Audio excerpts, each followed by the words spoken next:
qaadateen in laga qaadanayo shaqaalaha dawladda arrintaa iyada ah haddii ay jiraan dad aqoon-yahana oo resource oo dalka wax u soo bartay oo u baahan inay shaqadan oo kale qabtaan xaqna u leh oo dastuurku xaq u siinayo in loo sinaado fursadaha shaqo ee dalka imanaya xaggee bay ku luntay xuquuqdii qofka aqoon-yahanka ee dalka wax u soo bartay ee laga yaabo resource person inuu yahay kana mudan yahay qofka goobtan hore u joogay oo laga yaabo fiilalka qaarkood cid takhasus u dhigay dalka inaanay joogin oo waxaan ka soo qaadayaa inaanay waxyaabaha archaeologiga iyo ku saabsan muxuu ahaa dalxiiska iyo inaanay aynaba haysan aqoon-yahan haddii qofkii quraha wax soo bartay ay xanibto in laga qaato shaqaalaha dawladda keliya oo aad hayn dawladda kor laga xanibo xaggaad ku wadisa xuquuqda iyada ah waxaan marka raacinaya labada su-aalood ee ay labada xildhibaan qaadanayaan insha allah taasuna ku dari doona marba wixii aan dhex gelin karo ilaa ka mid baan ahayo maxamed golaha kadib anugu waa laba soo jeedinood xukunka shanaad shaqo qorista iyo magacaabista shaqaalaha waxaan arkayaa qodobka soddonaad shaqo qorista shaqaalaha dawladdu waa in loo fuliyaa laguna saleeyaa tartan cadaalada oo u dhaxeeya dhammaan muwaadiniinta Soomaaliland taas waa sax laakiin waxaan ku dari lahaa in dhammaan gobollada oo dhan wixii imtixaan la qaadayo mudane waxaan jecelahay su-aal inay u dhignaato taa innagu haddaynu u aragno waa dooda golaha oo xeerka wixii aynu ku buuxinaynaa input waa waxaynu inagu leenahay laakiin waxaan rabaa su-aal wixii ku saabsan haddaba su-aal waxaa iga maxaa gobollada iyo degmooyinka imtixaanaadkoodii loogu soo muujin waayo goobta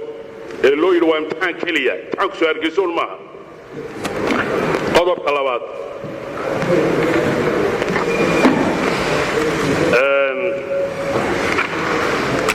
shaqaalaha waddankan si aynu la soconno waxaan ku soo noqonayaa qodobka 12aad 13aad ee ah waajibaadka hay-adda shaqaalaha hay-adda shaqaaluhu waxyaabo badan oo waajibaad ay qoratay waajibaadka ay qoratay waxaan su'aal ka weydiin lahaa maxay isu dheelitirka shaqaalaha ugu soo darsan weyday shaqada shaqaaluhu way kala farabateen gobolladii way kala shaqaalo bateen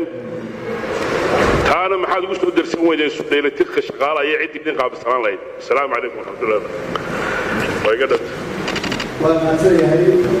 dumaatay xildhibaankii xigay axmed yaasiin ayaasha golaha gudoomiyaha guddida hay-adda shaqaalaha garyaqaanada saxaafadda waxaan igu salaamay salaada islaamka asalaamu calaykum waraxmatullahi wabarakaatu waxay daba socotaan su-aashaydu mudane maxamuud su-aashiisii qodobka 12aad iyo 13aad waxa weeyaan xagga dheelitirka shaqaalaha waxaan ogahay oo wakiil ka ahay deegaanka iyo dadkan wakiilka ka ahay qaranka shaqaalaha dawladda waxay ka yihiin boqolkiiba 1 boqolkiiba 2 hadday ugu bataan maxaa mudane siyaasad kaaga yaala inay dadka deegaanka awdal ka soo jeedaa hay soo gaadhaan oo ay xaqahay u helaan xaqa waxay u leeyihiin ay helaan maxaa siyaasad kaaga yaala su-aashaydu very concise waa intaa weeye lasgarayo oo laga dhigo wixii shaqaalaha dawladda iyo isu dheelitirnaantooda gobollada iyo degmooyinka dalka oo halkan marka la fadhiyo waxaynu wada matelaynaa dhammaan gobollada oo dhan laakiin mudanuhu xaq buu u leeyahay constituency-gii laga soo doortay doodooda inuu u shaqeeyo wakhtiga dheeraadka ee uu haysto haddii ilaahay idmo taasaynu uga gudbaynaa waxaan maadaama su-aaluhu kooban yihiin u gudbayaa ee la socdaba sida xildhibaanada kale mudanayaasha kale ka muuqata waxaanu ka walaacsannahay waxa weeyaan madax bannaanida shaqaalaha dawladda waxaanu ka walaacsannahay waxa weeyaan waxaa walaacaad halka ay su-aashu ka imanayso qorista iyo dallacsiinta shaqaaluhu in kasta oo mabda'iyan ay ugu caddahay xeerarkan in takoor la'aan iyo cadaalad lagu qaadanayo waxaan ku caddayn sida ay uga madax bannaanaanayaan siyaasad su-aasheedu marka waxa weeye sideed u hubinaysaan idinkoo guddigii hay-adda shaqaalaha ah oo madaxweyne idin xulay oo idinma eryi karo oo agaasimihii guudna uu yahay agaasimo guudo madaxweyne soo magacaabo eryina karo xoghayayaasha degmooyinka iyo gobolladuna ay yihiin kuwo wasiire madaxweyne xulay madaxweynena eryi karo sideed u hubinaysaan in loo cadaalad samaynayo oo aan lagu xidhaynin cidda laga dhadhaminayo xisbi hebel iyo xisbi hebel bay malaha dabada ku hayaan in loo sinaanay sideed u hubinaysaan xeerkiinana kuma cadda waxaan ka ahayn mabda'iyan inaan shaqaalaha la kala takoorayn taas waa hal su'aal laba gudoomiyaha hay-adda shaqaalaha waxaa ku jirta hadalkiisa in dowladaha hoose iyo markii imika telekoobkan ay samaynayeen shaqaalaha ay soo baxday cid dowlad hoose iyo wasaarad ka tirsan wasaaradahaba dee shaqaale ka wada qornaa ayna daruuri noqotay in xogta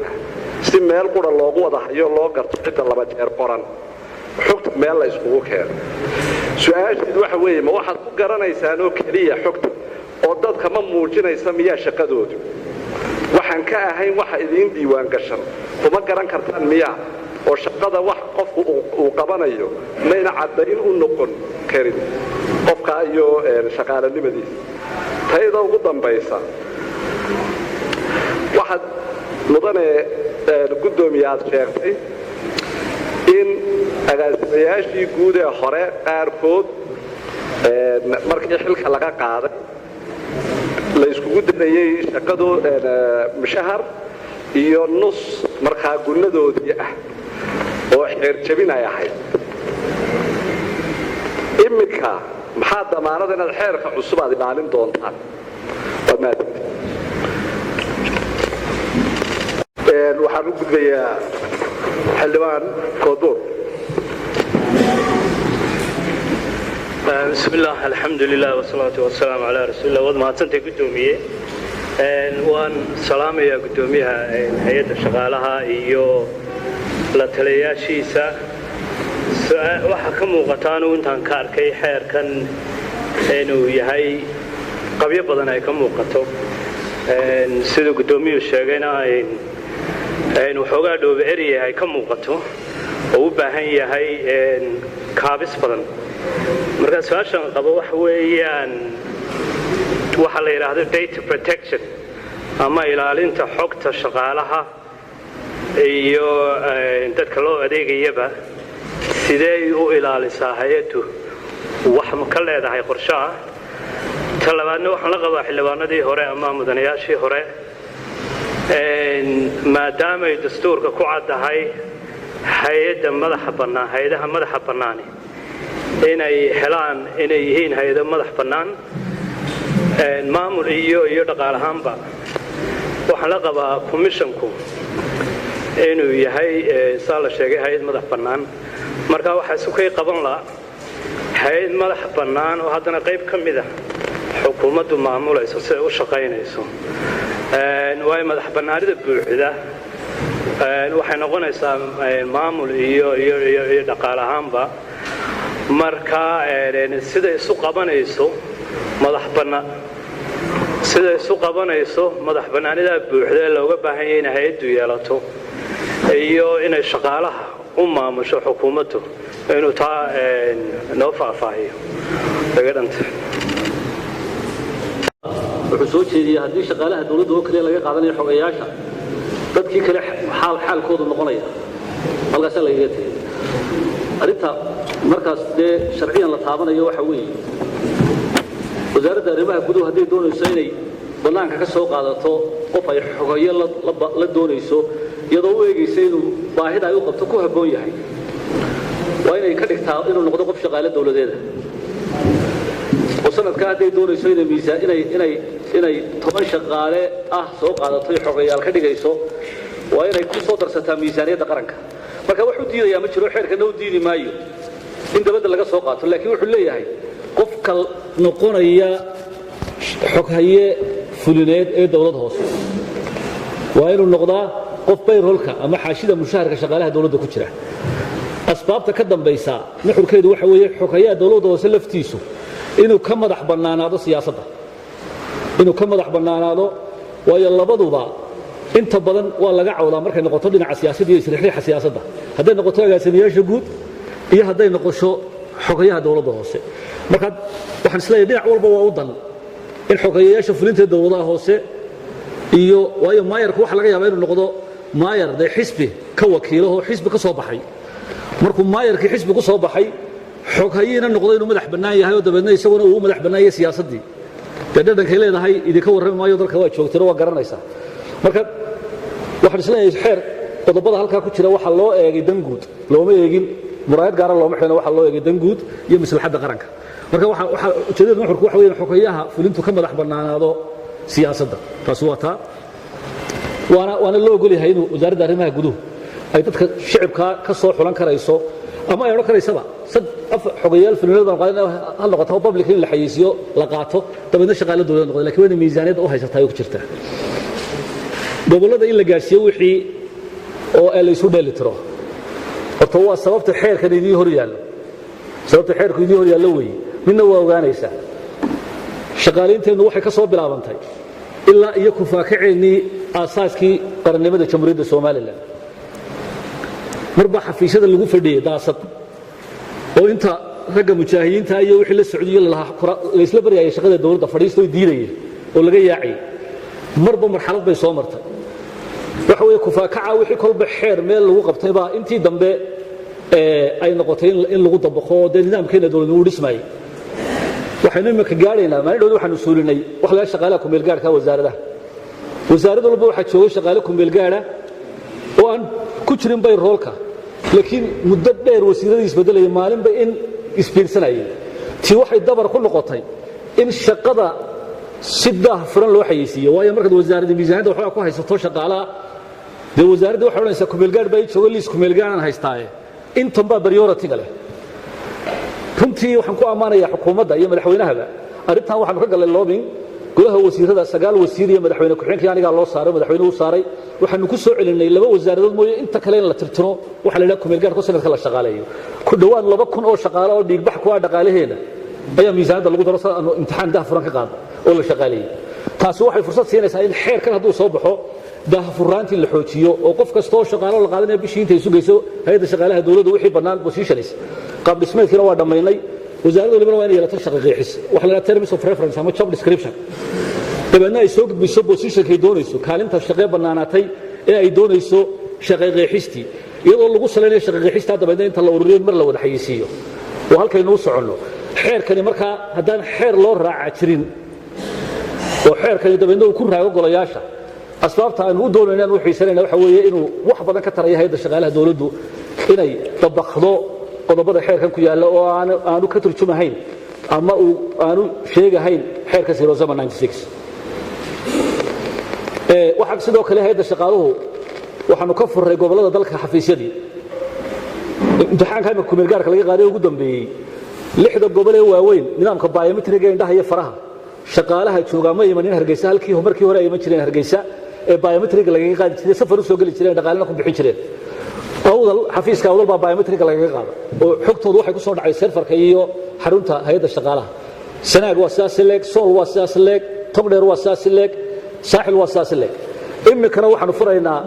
5 gobol oo kale oo ay ka mid yihiin hawd gabiilay salal oodweyne iyo saraar ujeeddada laga leeyahay waxa weeye nidaamka shaqaalaysiintu inay noqoto nidaam xafiiska hay'adda shaqaaluhu goob kasta iyo degmo kasta ka shaqaynayo waana habka uu dhigayo xeerkani ogolaanayo marka taasi waxay noo sahlaysaa inay ka jawaabto su'aashii ahayd inay shaqaaluhu noqdaan qaar goob kasta iyo goob kasta lagu og yahay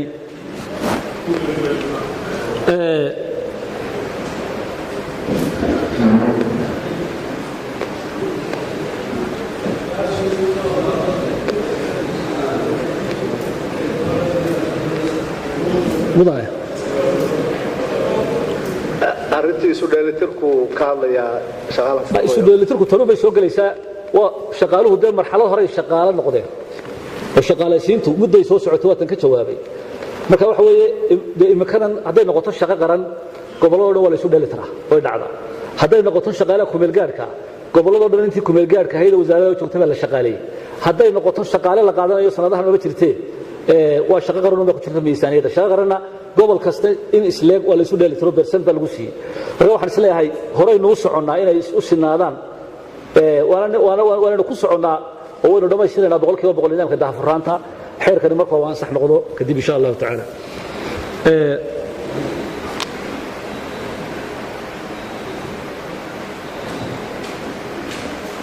arinta shaqaale laba meelood ka gashan payrollka sababta keentay waxa weeye waxa shida mushaar bixinta dawladaha hoose way ka madax banaantay markay shaqaalahooda iyo xogtooduba hay'adda shaqaalaha dawladda horta way soo fahamtaan lama socono shaqaalaha dawladda hoose ee gobolada oo dhan shaqaalahoodu waa darma maxay yihiin daadoodu waa imisa intee hawlgab gali karaysa intee tababar u baahan yihiin xirfadahoodu maxay yihiin wax allaala waxaanu kala soconaa ma jirto waayo xeerkooda xeer 23 intaan lagu sameyn kaabistii wax ka bedelaya madax banaani dhameystiran siiyay madax banaani marka laga hadlayana maaha macnaheedu inaanu faragelin oo la maamulo shaqaalaha waxa weeye si loo ogaado shaqaalaha ka shaqeeya dawladaha hoose إلا مركان حكتودا لهين خصب كما هذا شغالو لو وحيدو يوغان كريسو إنه كجرا دولada hoose qofkii masaaradda uu ka shaqeeyaa tan sadkooda bisha waa xaadiraya mushaharkii wasaaraddiina waa xaadiraya demo ogaan karayno way xogtooda ma bahaynaba waxaanu haynaa waxa weeye shaqaalaha wasaaradaha iyo hay'adaha dawladda ee imika anaga hoos yimaada marka asbaabaha xeerkan uu midaynayo waxa kamid ah in kuwa madaxa banaaneen xogtooda hayn iyo kuwa dawladaha hooseenan hayn inaanu xogtooda kayd xogeed loo sameeyo oo imika aanu wadno in la sameeyo waxa la yiraahdo human resource information system database ballaaran oo xogta shaqaalaha oo dhan xitaa wasaaradda kasta user iyo gobol kasta iyo degmo kasta user ku yeelan karaan inay dalacsiinta anshax marinta dalacaada soo shaqaaleynta ay la ka soo dalban karaan si loo fududeeyo qofka hargeysa imanin oo hargeysa wixii dhan u qaadanin ama u liqin ama aan noqonin wax kasta ay noqoto hargeysa loo yimaado marka runtii waxaan isku dayeynaa inaanu daadajino oo ay noqoto waana kaalinta ku yeelana waa supervision hay'adaha madax bannaan ee lagu daray waxa weeye in daahfurnaanta la ilaaliyo habkay u qaadanayaan dawladda hoose shaqaalihi iyo habkay hadii qof cawdo oo dawladda hoose ka soo cawdo laga eriyo shaqadii ma waa lagu eriyo for good haduu xitaa xuquuq leeyahay ya baarlamaanku imanaya oo soo dooday halkaas soo tabayaan shaqaalihi dawladda hoose oo oranayaan xaqayga waa la duudsiye ya marjac u ah ilaa hadda ma jirto marka kaliya waxa weeye in xeerkan lagu dabaqo xuquuqaadkii shaqaalaha in la ilaaliyo annaguna aanu ku yeelano daahfurnaanta in lagu ilaaliyo hay'adaha kale imika ka madax bannaan laakiin macnaheedu maaha administratively iyaga u madax bannaan inay maamushaan ugu tagi mayno kulana maamuli mayno mana sheegay xeerka inuu la maamulayno waa taa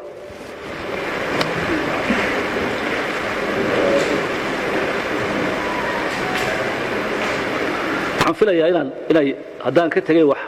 waa am sorry laakiin waxaan filayaa inaan dhamaystiray waxaad gudoomiye ka tagtay sida aad u hubinayso madax bannaanida adiga iyo guddigaada agaasimayaasha xoghayayaasha oo dhammaantoodba cid siyaasi magacaabayso eriyina karto horta aad baad u mahadsantahay waa runta hay'adda shaqaaluhu ama guddida hay'adda shaqaaluhu waxay leeyihiin madax bannaani dee ku siman magacaabista kabidoo xor waxay u yihiin inay dabaqaan xeerkana madaxweyne ma soo saarine baarlamaan buu marayaa dee golihii sharci dejinta ansixinaya marka horta shaqadooda way u madax bannaan yihiin haddii ay noqoto in guddoomiye la magacaabo hay'adda shaqaalaha dawladdana sida xeerku sheegayo ama dastuurku sheegayo wuxuu soo marayaa baarlamaanku ansixinaya marka horta ma aha macnaheedu in aanay madax bannaanin lahayn madax bannaani way leeyihiin waxaanay ku xalaaloobayaan ama guddoomiyaha hay'adda shaqaalaha ku xalaalooba waxa weeye sidii aan baan u soo maray baarlamaankii hore inuu sida golaha wasiirada hor yimaado ama guddoomiyaha maxaa maxkamadda inuu hor yimaado baarlamaanka dabeedna lagu ansixiyo kaalintaasi baarlamaanka ku leeyihiin run ahaan imikaba shaqadeeda waa madax bannaana imikada oo xeerkaanu hayna uu guda kooban yahay waanu madax bannaanahay guddidu waxaanu raacnaa sida 096 sheegayo wax ka baxsan kuma shaqeyno marka runtii taa damaanad buuxdaan ku qaadaya inay u madax bannaan yihiin aniga iyo dabadayba inay u madax bannaan yihiin shaqadooda kaalintooda mas-uuliyaddooda kaalin dhexdhexaadana qaadanayaan mudanayaal waxaan anoo aad u ixtiraamaya xubnaha mudanayaasha golaha fadhiya waa ku siin doonaa waxaan ku talinayaa ugumaynu yeedhin guddoomiyuhu shaqada uu qaranka u hayo iyo qaabka ay u shaqeeyaan inaynu halkan kaga waraysanno ugumaynu yeedhin wuxuu ka warramayaa oo keliya qodobadaas uu sharxay wixii su'aalo ku jira ee odhanaya qodob hebel waxaad mahadsanta xildhibaan horta xeerkan iyo habraacyada ka farcama way ku caddahay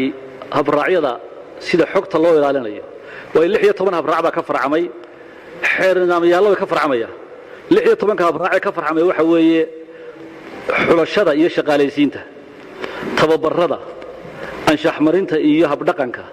ilaalinta xogta haysashada oo retentionkiya maxaan ku dhahdaa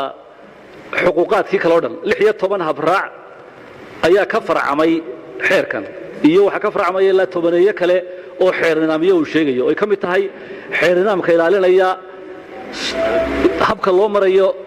ansixinta qaab dhismeedka wasaaradda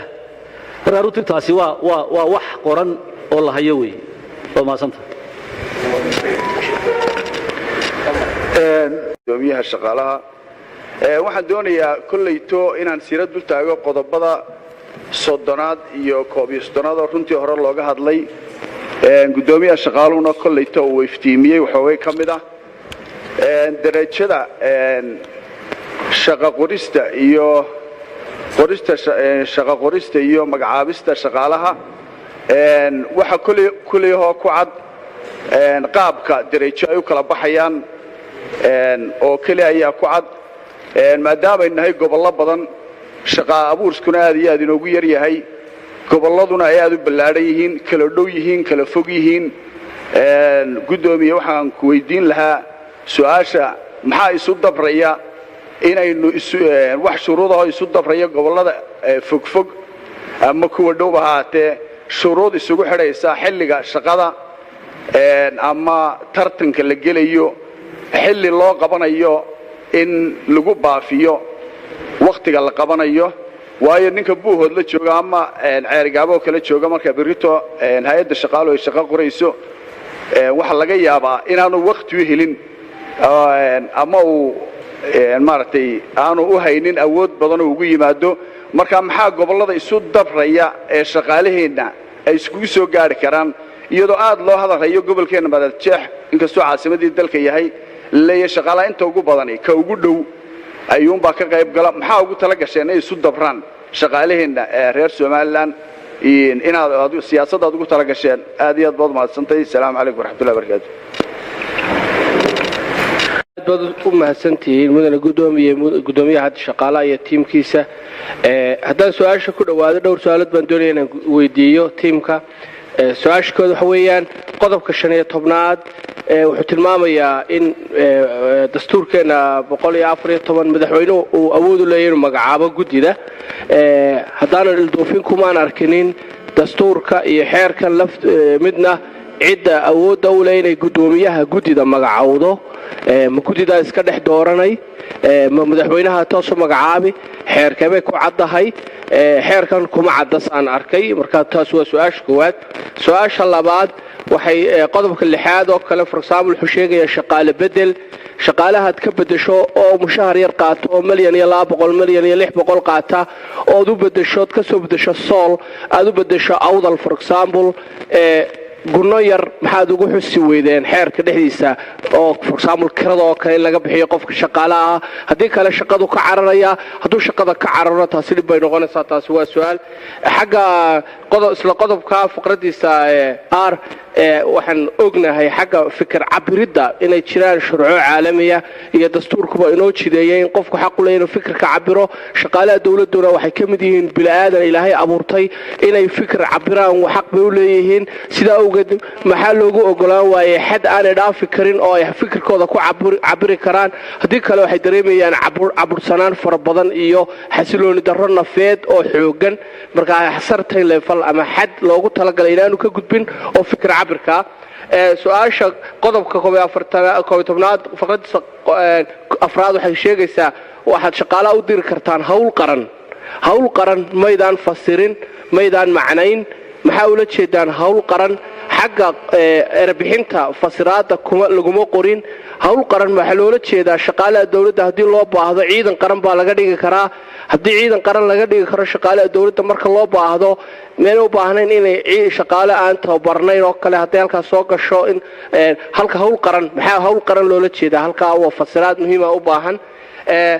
xagga qodobka 3aad saaxiibada baan la qabaa xagga shaqo qorista haddii loo baahdo hal qof oo expert ah ama 2 qof ama 3 qof waxaynu ognahay fursadaha ballaaran ama tirada badan baa gobolada lagu baahayaa laakiin fursadaha yar ee for example hal qof 2 qof 3 qof oo experts ah oo technical advisors ah oo qaadanaya mushahar fara badan oo dhowr kun ah waxaynu ognahay in hay'adda shaqaaluhu xarunteeda ku qaado oo aan gobolada la gaarsiin halkaana mana ilaahin inaad ku dartaan faqrad ah inay dadku xaq u leeyihiin waayo gobol kasta dad expert ah ku nool oo aan travel soo gali karin socdaal soo gali karin oo iman karin caasimadda halka lafteeda inaad gaarsiisaan isla qodobka waxaa jira xafiis weyn oo iminka shaqo qorista qaranka qaabilsan 3 sano u dambeeyay xafiiska shaqo qaran wuxuu hayay shaqada shaqaalaysiinta qaranka sida awgeed xafiiskaas anigu kuma arkin xeerka xafiiska shaqo qaran halku kaga xusan yahay xeer gaara oo aan ogahay hadda uu leeyahay xafiiska shaqo qaran ma jiro ma xusin halku hoos imanayo ma waax hoos imanaysa department hoos imanaysa hay'adda shaqaalaha markuu madaxtooyada ka dhex galay baa ka boodeen maxalka xafiiska shaqo qaran waa arin muhiim ah oo ay weydiinayo su'aasha ugu dambeysaan idin weydiinaya waxa kamid ah waxa xustay dhowr jeer in aad madaxtooyada ama madaxweynaha for example qorista shaqo gaara baa ku xusan xeerka qorista shaqo gaara in madaxweynaha kala tashanaysaan qodobka 114 wuxuu sheegayaa in madaxweynuhu leeyahay awood soo jeedineed inuu noo soo jeedinayo golaha wakiilada u soo jeedinayo inuu magacaabay gudida hay'adda shaqaalaha annana aanu leenahay awoodda ansixinta ku raacidda ama diidmada sida awgeed annaga doorkayga halka waa ka saarteen golaha wakiilada oo ahaa awood badan ku lahaa inaad nala socodsiisaan shaqo guris gaara marka halkaana inaad golaha wakiilada ku qortaan ah inaan xaq u leenahay shaqo guris gaara inuu gudoomiyaha hay'adda shaqaaluhu ama gudida noo timaado oo halka noogu timaado nala wadaagto noo sharaxdo sababta shaqo guris gaara loogu baahan yahay waayo madaxweynuhu waa qof bilaadan oo hadduu doono wuxuu iska jeclaysan karaa meelo gaara laakiin golaha wakiiladu oo fara badani xagga cadaaladda xoogaa isagoo madaxweynuhu badda cadaaladda uu dhaarsan yahay aad baa umahadsantihiin salaam calaykum su'aalahooda maxay isu dabray gobolada horta xeer baynu ka hadlaynaaye gobol gaara laga hadli maayo taasi waa mid xeerkuna wuxuu saameynayaa gobolada dalka Soomaaliland buu ka hadlaya shaqaaleed shaqaaleyntuna waxay ku xidhan tahay baahida gobolada waayo hay'adda shaqaaluhu waa regulatory waa hay'ad sharci ma aha inay iyadu wax shaqaalayso markay wasaaradii baahida u aragtay inay u qabto shaqaale gobolku doonaha noqdo degmadu doonaha noqdo ee aragtay inuu miisaaniyada ugu jiro ee sanadkan miisaaniyada loogu daray ayaa waxay soo gudbinaysaa codsigeeda ah in loo soo shaqaaleeyo shaqaalaha noocaas marka halkaas ay ka dhalanaysaa inay kaalintii sharci qaadato oo ay ku dabaqdo xeerkan iyo hagayaasha iyo habraacyada iyo siyaasaadka ka farcamaya marka runtii xeerkani uu saameynaya gobolada oo dhan waana ka siman yihiin laakiin shaqadu waxay ku xidhan tahay baahida kolba loo qabo gobolkaas haddii 5,000 oo shaqaalaha maanta looga baahdo sool oo miisaaniyada ay ugu jirto khasab waxa ku hay'adda shaqaaluhu 5,000 soo shaqaalayso waana sababta xafiisyada hore aan u sheegay uga furay gobolada in gobolka lagu xayeysiyo dadka gobolkaasi ka faa'iidaan wayda mechanismka ama farsamooyinkan markii hore ma jirin duruufaan sheeganaynu soo maray maalin marxalad baynu soo maraynay maanta waxaynu maraynaa marxalad aynu doonayno gobol kasta inuu sidiisa shaqaalihiisa loogu xayeysiiyo oo nidaamka xitaa casriga ah ee indhaha iyo faraha qofka laga qaadaya uga hawlgalo oo xukuumaddu runtii ay ku dadaashay in la geeyo taana waxaa looga jeedaa in loo sinaado fursadihii shaqada oo qofka buuhooda jooga ama jooga lowyacaddo aanay noqon inuu hargeysa u soo hangal taago ee la yidhahdo saylac waxaa ka furan gobol xafiiskii hay'adda shaqaalaha haddii wasaaradii ka qaadanaysa shaqaale inaanay halkan ku xayeysiin hay'adda shaqaalu ku xayeysiisa gobolka si dabeedna marka taa runtii waxaan aaminsanahay xeerkani si fiican buu xaq siinayaa si guudna uu uga warramaya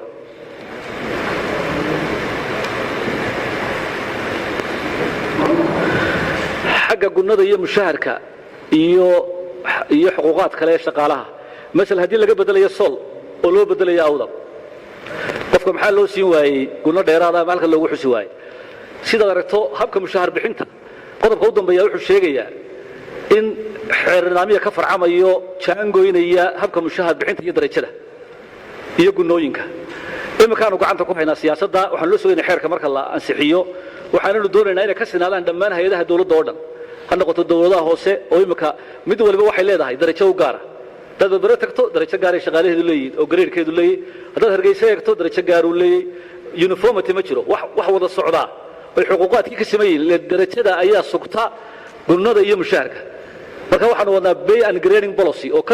ka farcamaysa siyaasadda jaangoynta darajada iyo mushaharka iyo gunnooyinka oo ka farcamaysa xeerkan waanay ku jirtaa marka dee ansixintiinu sugayaa taana inaanu ku salayno yaa maxay yeelanaya yaa maxay loogu daraya marka xuquuqaadkaas saasay ka dhalanaya insha allah shaqaaluhu maxay u yeelan waaya fikri cabir oo ay ku cabiraan xad inay ay noqon karto xitaa siyaasadda inay ra'yigooda ku cabiri karaan dee golahay u taalla annagu haddii siyaasadda ogolaanaysa shaqaaluhu inay ku milmaan adeege khidmeeye samafale dhexdhexaada noqon maayo waayo waxa la doonaya qofka shaqaalahay inuu labada guryo isku xiga iyo kay isku reerka iyo ka ku xiga inuu si siman oo dhexdhexaada ila waa adeege waa samafale waa adeeg bixiye marka inuu sinaada la doonaya dhexdhexaadnimada waa meesha ka baxaysa marka xaq wuxuu u leeyahay maalinta codaynta xaq uu leeyahay inuu sanduuqiisa galo xisbiga uu doonayo uu codeeyo sidoo kale wuxuu xaq u leeyahay gurigooda dhexdiisa iyo shir duceedka familygooda hadduu wuxuu doono ku hadlo oo aan public loo soo bandhigin cidna kuma haysato laakiin waxaa la diidaya wax saamaynaya shaqadiisii oo ka dhigaya inuu xagliyey qof xagliyena ma noqon karayo qof samafalaa adeegaa adeeg bixiyo dhexdhexaad oo bulshada u dhexeeya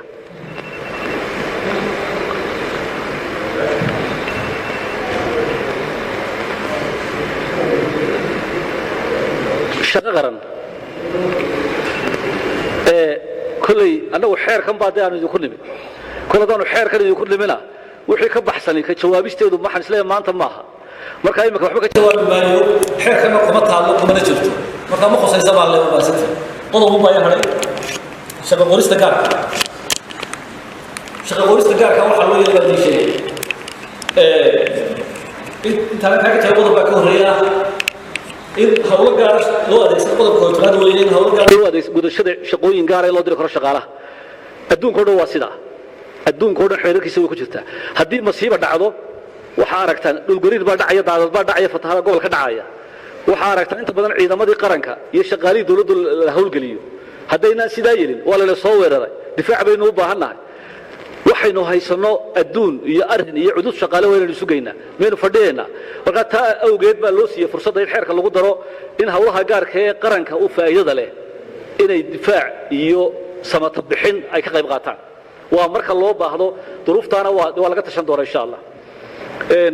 shaqa qorista gaarkaa waa ku jiraa qodobkaasi waxaa loo yeelay horey u dhacday masel duruufo gaara baa jira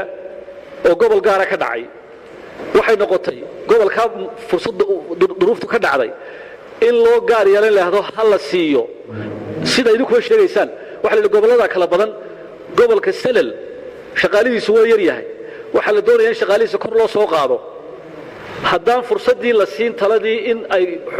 maxaan ku dhaha shaqa qoris gaari jirto dee waxay noqonaysaa daahfuraan marka taasoo kalea jirta horena way u dhacday xilligii maxaan ku dhahdaa ay ka jirtay duruuftii maxaan ku dhahdaa carre ninkii la odhan jiray way dhacday ceerigaabo waxay ka mid ahayd waxyaalihi nabadda buddhigga u noqday bay ka mid ahayd marka way dhacday marka duruufaha noocaas oo kalaa dee markay yimaadaan ama gobol ku yimaadaan ama meelo kale ama duruuf gaara ku yimaadaan in tixgelin gaara yeeshaan oo waqti aanay ku simahayn ayaa tanna loo gaar yeelay marka waxaan isleeyahay iyaduna waa wax lagama maarmaan ah aan ugu arkaa inay tahay aad baa u mahadsantihiin asalaamu calaykum waraxmatullahi wabarakaatu وعليكم السلام ورحمة الله وبركاته. العالمين وبه نستعين على أمور الدنيا والدين.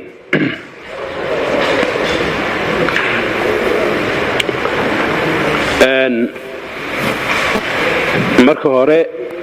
ilaahay baa mahad leh waxaan mahadnaqayaa xubnahan guddiga shaqaalaha dawladda sidoo kale waxaan aad iyo aad ugu mahad celinayaa cid kasta oo qayb ka qaadatay ama qayb ka geysatay diyaarinta xeerkan oo runtii fikir badan iyo waqti badanba galay su'aalo kooban baan weydiin doonaa oo ilaa 4 anoo tixraacaya proseska ugu horeeya ee maamulka shaqaale uu leeyahay oo ah waxa la yiraahdo identification of stakeholders waxaan weydiinayaa guddiga ilaa hadda ma jirtaa kaadh aqoonsi oo ay leeyihiin shaqaalaha dawladdu haddii ay maya tahay iyo hadday haa tahayba maxaa loogu dari waayey qodobka 13aad oo sheegaya xilka iyo waajibaadka hay'adda shaqaalaha oo aanay ku jirin in hay'adda shaqaaluhu ay samayso tirakoob update ah isla mar ahaantaana ay siiso shaqaalaha ID card ama kaadhka aqoonsiga oo si fududna loo hubin karo taas waa mid qodobka 17aad ee page-ka 20 oo sheegaya asbaabta xubinnimada guddigu ku bannaanaan karto halkan waxa markaas aan ka arkayaa page-kaasi 20 in ay iska hor imanayaan number 1 C and D oo odhanaya oo sheegaya sababta ay xil ku waayi karto sida haddaan ku horeeyay wuxuu leeyahay haddii uu ku kaco anshaxumo xatooyo musuqmaasuq lagu soo cadeeyay go'aan maxkamadeed uu ku waayaa ween macnaheedu isla D wuxuu leeyahay haddii uu galo dambi xarigiisu gaarayo muddo 50 uu leeyahay qof kasta oo shaqaale dawladeed ah oo ku dhacay go'aan anshaxmarineed oo ay gaadhay guddiga ku xusan qodobka 52 ee xeerkan isla markaana aan ku qancin go'aankaas waxa uu xaq u leeyahay inuu ku dacwoodo raafaanka kana qaato go'aankaas marka halka hore waxa leeyahay qofkii oo xitaa lagu waayay iskama difaaci karo halka ninkii xukunku ku dhacay bal loo ogolaanaya in uu iska difaaco raafaanna uu ka qaato for that sake waxaan leeyahay ma haystaan labada maxayada shaqaale equal justice si ay iskaga difaacaan waxa lagu soo eedeeyay ugu dambeyntii maadaama shaqaalaha dawladdu ay aad u kala duwan yihiin maxaa inooga qorshaysan ama maxay tahay ahmiyadda aad u kala siisaan shaqaalaha dawladda marka loo eego mishaarkooga inagoo arkayna in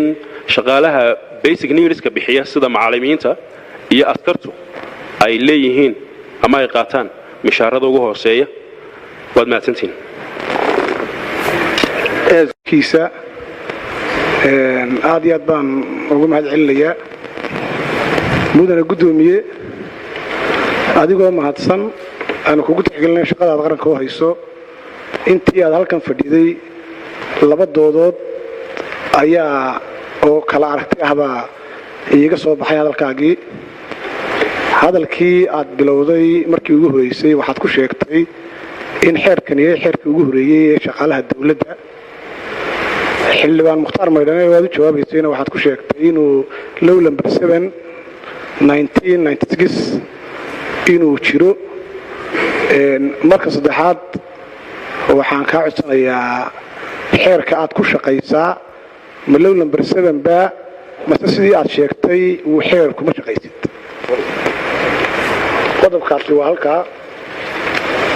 qodobka labaad xeerkan waxaa ku qoran xeerka shaqaalaha dawladda ciwaanka xeerka kuma xusnaa xeerkii hay-adda shaqaalaha qodobka 12aad ee xeerkan oo ah cutubka saddexaad waxaad ku soo dhex dartay aasaaskii xeerka hay-adda shaqaalaha dawladda sida uu tilmaamayo qodobka 113aad wuxuu mishaangareeyey hay-adaha madaxa bannaan ee dawladda inay ku jirto hay-adda shaqaalaha dawladdu sidoo kale qodobka 112aad ee dastuurka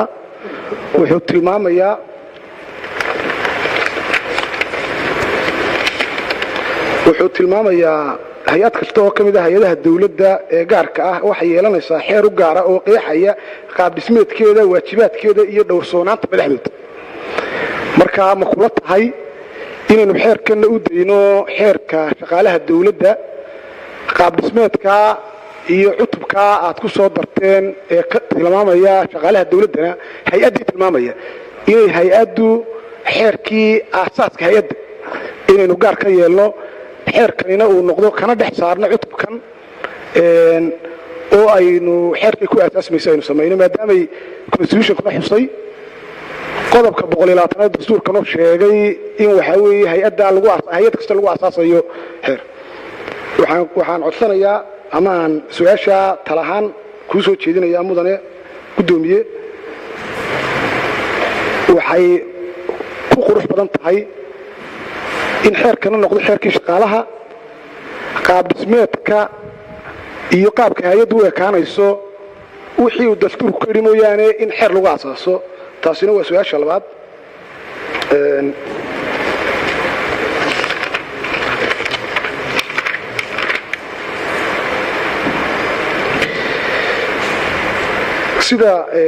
sida ku cad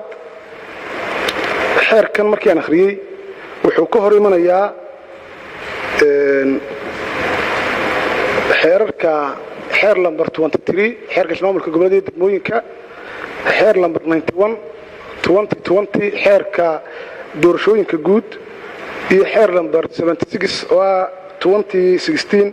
oo ah xeerka xafiiska hantidhowrka guud ee qaranka xafiiska hantidhowrka guud ee qaranku wuxuu ka mid yahay hay-adaha lagu mishaangareeyey dastuurka qodobkiisa 113aad wuxuuna ku aasaasmay xeer lamber 76 2016kii markaa ma waxay kula tahay in qodob xeer hay-ad iyo sharciga ka baxay oo dhaqangala qodob ka mida xeerkan aynu wadnaa inuu ku buriyo halkan waxa weeye madax bannaanidii hay-adda uu xeer kursiiyey sidoo kale shaqaalaha guddiga doorashooyinka qaranku marka laga imaado sida uu tilmaamayo xeer lamber 91 qodobadiisa 22 oo tilmaamaya inuu madax bannaan yihiin shaqaalahooda inay qaataanna loojigna ma aha shaqaalaha komishanka doorashooyinku inuu noqdo shaqaale ka diiwaan gashan guddiga doorashooyinka waayo waa shaqaale siyaasadeed sida aynu la wada socono markaa ma waxaa sax kula ah inay hay-adaha ka hoos imanaya komishanka doorashooyinku ka mid noqdo shaqaalahooda arrinkaasina waa iga su-aal marka laga hadlayo hantidhowrka guud hay-adda shaqaalaha dawladda shaqaalaha golayaasha qaranka dawladaha hoose marka laga soo reebo diiwaangelinta xaqsiinta iyo beeshinka iyo deeqaha tababarada iyo deeqaha waxbarasho waxa weeye shaqaale qaran weeye laakiin noqon ma anigu waxaan ku qeexaya inay shaqaale qaran yihiin shaqaalaha hay-adda shaqaaluhuna ay ku waajib ay ku tahay tababaradeeda iyo deeqaha waxbarasho xaqsiinta halkaa xaqsiinta marka laga hadlayo diiwaangelinta waxa loo diiwaan gelinaya waxa weeye haddii xogayaha guud tusaale ahaan ee golaha wakiiladu iyo inaan shaqaalaha ka mida uu xukumaa haddii khilaaf dhex maro inankii shaqadii uu ka tago inta uu joogay xaqsiintiisa marka la gaadho beeshinka inta lagu gelayo inay noqoto wax rikoodh oo qaranka u yaala inay noqoto inta looga dalayo weynta laakiin in maamulkii hantidhowrka guud waxaynu ognahay in hay-adda hantidhowrka guud ee qaranku ay ka mid tahay hay-adaha ku baadhi kara adiga xafiiskaaga baadhi kara sidee buu kuu baadhi karaa ninkaad maamulaysa maamulka iyo curfiga hagaagsan ayaan tilmaamayninba oo waxa weeye aanay sugnayn waxyaabaha kale anaka waxaa ka mid ah qodobka lixaad ee dastuurku wuxuu tilmaamayaa afka rasmigii waa soomaaliga marka baatajaad xita kuma qoran waxaa ku qoran a b c d halkaa alfabetikuna uu khaldan yahay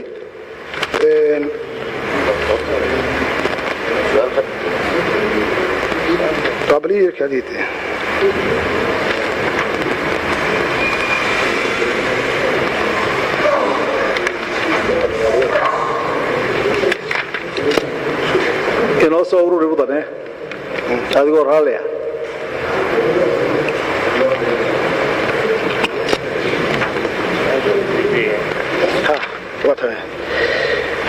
qodobka 8aad ee isla xeerkan anigu xeerkan waxaan ka aaminsanahay inuu mawduuciisu diiwaankiisa horta dood baan ka qabaa xeerka shaqaalaha dawladda hay'adda shaqaaluhu kuma xusna at the same time wax ka bedel baan anigu u aaminsanahay inuu wax ka bedel yahay oo xeer hore uu shaqaynayo uu jiro qodobka 8aad ee xeerkan waxyaabaha ka reeba shaqaalaha dawladda farqadiisa f waxay tilmaamaysaa inuu bixiyo baahiyo ama uu sabab u noqdo bixinta baahinta sirta hay-adaha dawladda isaga oo aan haysan ogolaansho sharci ama aanay jirin maxkamad arrinkaasi khuseeyo halkaa markuu eftaa idhi ht baan u gudbayaa in aanu bixin ama sabab u noqon inuu bixiyo sirta dawladda ee laga yaabo inuu shaqada uu hayo awgeed ku helay ama ku ogaaday waxaynu dhifayn u baahnay in la dhifan gareeyo sirta qaranka la bixinaya waa tii inanka khaslajiga ah waxaa maamula arrinaa finance baa maamula agasma guud baa maamula wasiir baa ugu sareeya haddii uu arko in waxa weeye mismanagement socdo hantidii dawladda si qayru sharciya loogu tasarrufayo haddii uu hay-adaha dawladda ee ay khusayso u gudbiyo mase qaranku uu bixiyey bay noqonaysaa marka waxaynu u baahannahay sirtaa qaranku si aanay u dhicin xuquuqihii muwaadiniinta in lagu tacadiyo sirta qaranku waa inaynu isla ogaanaatay waxay tahay marka aad iyo aad baan u mahadsantihiin mudane maxamed abiib iyadoo kooban noogu talagalay inaynu su'aalo weydiinno mudanayaasha walaalahay waxaan leeyahay todobood su'aasha aada doodii way noo dambaysaa midna waxaa saxaya ugu horreynta guddoomiyaha hay-adda shaqaalaha golahani golihii baarlamaanka ma aha waa golihii wakiilada jamhuuriyadda somalilan markii aad hadalka furaysay golaha baarlamaanka labada gole marka laisku dalaa baarlamaanka la yidhahdaa su-aalahaygan aad u horwaadaya xeerkii hay-adda shaqaalaha baad noo keentay daraafkiisii kuma xusnaa guddoomiye waxaynu ka warqabnaa in hay-adaha adeega rasmiga bixiya ee ka mid ah shaqaalaha dawladdu iyo maad aragtay kuwa adeegyada kale ee ka baxsan kuwa rasmigaa sida caafimaadkii waxbarashada aan ahayn inay ka mushaar badan yihiin oo shaqaalaha uu kala mushaar badan yahay maxaad mushaharkaaga ugaga hadli weyda xeerkaaga maxaa siyaasad kaaga degsan oo uu kaaga talagali karaa macalinka iyo qofka caafimaadka jooga dhakhtarka weyn ka howlgala 10 saacadood ama 20 saacadood ee uu ka mushaharka badan yahay qofka warfaafinta jooga ee 2 saacadood inta subaxii tigo soo cararaa maxaa siyaasad kaaga yaalla waa su'aasha koowaad hay-addani waa hay-ad dhexdhexaada sida uu sheegayo dastuurku waana hay-ad madax bannaan boriga madax bannaanida iyo free from politics-kuna aduu kaa bilaabmaya waxaan rabnaa inaad noo sheegto guddoomiye xeerka iyo qodobada adiga ku siiyey inaad siyaasadda qayb ka noqoto oo xisbiyada dalkaad mid ka mida qayb ka noqoto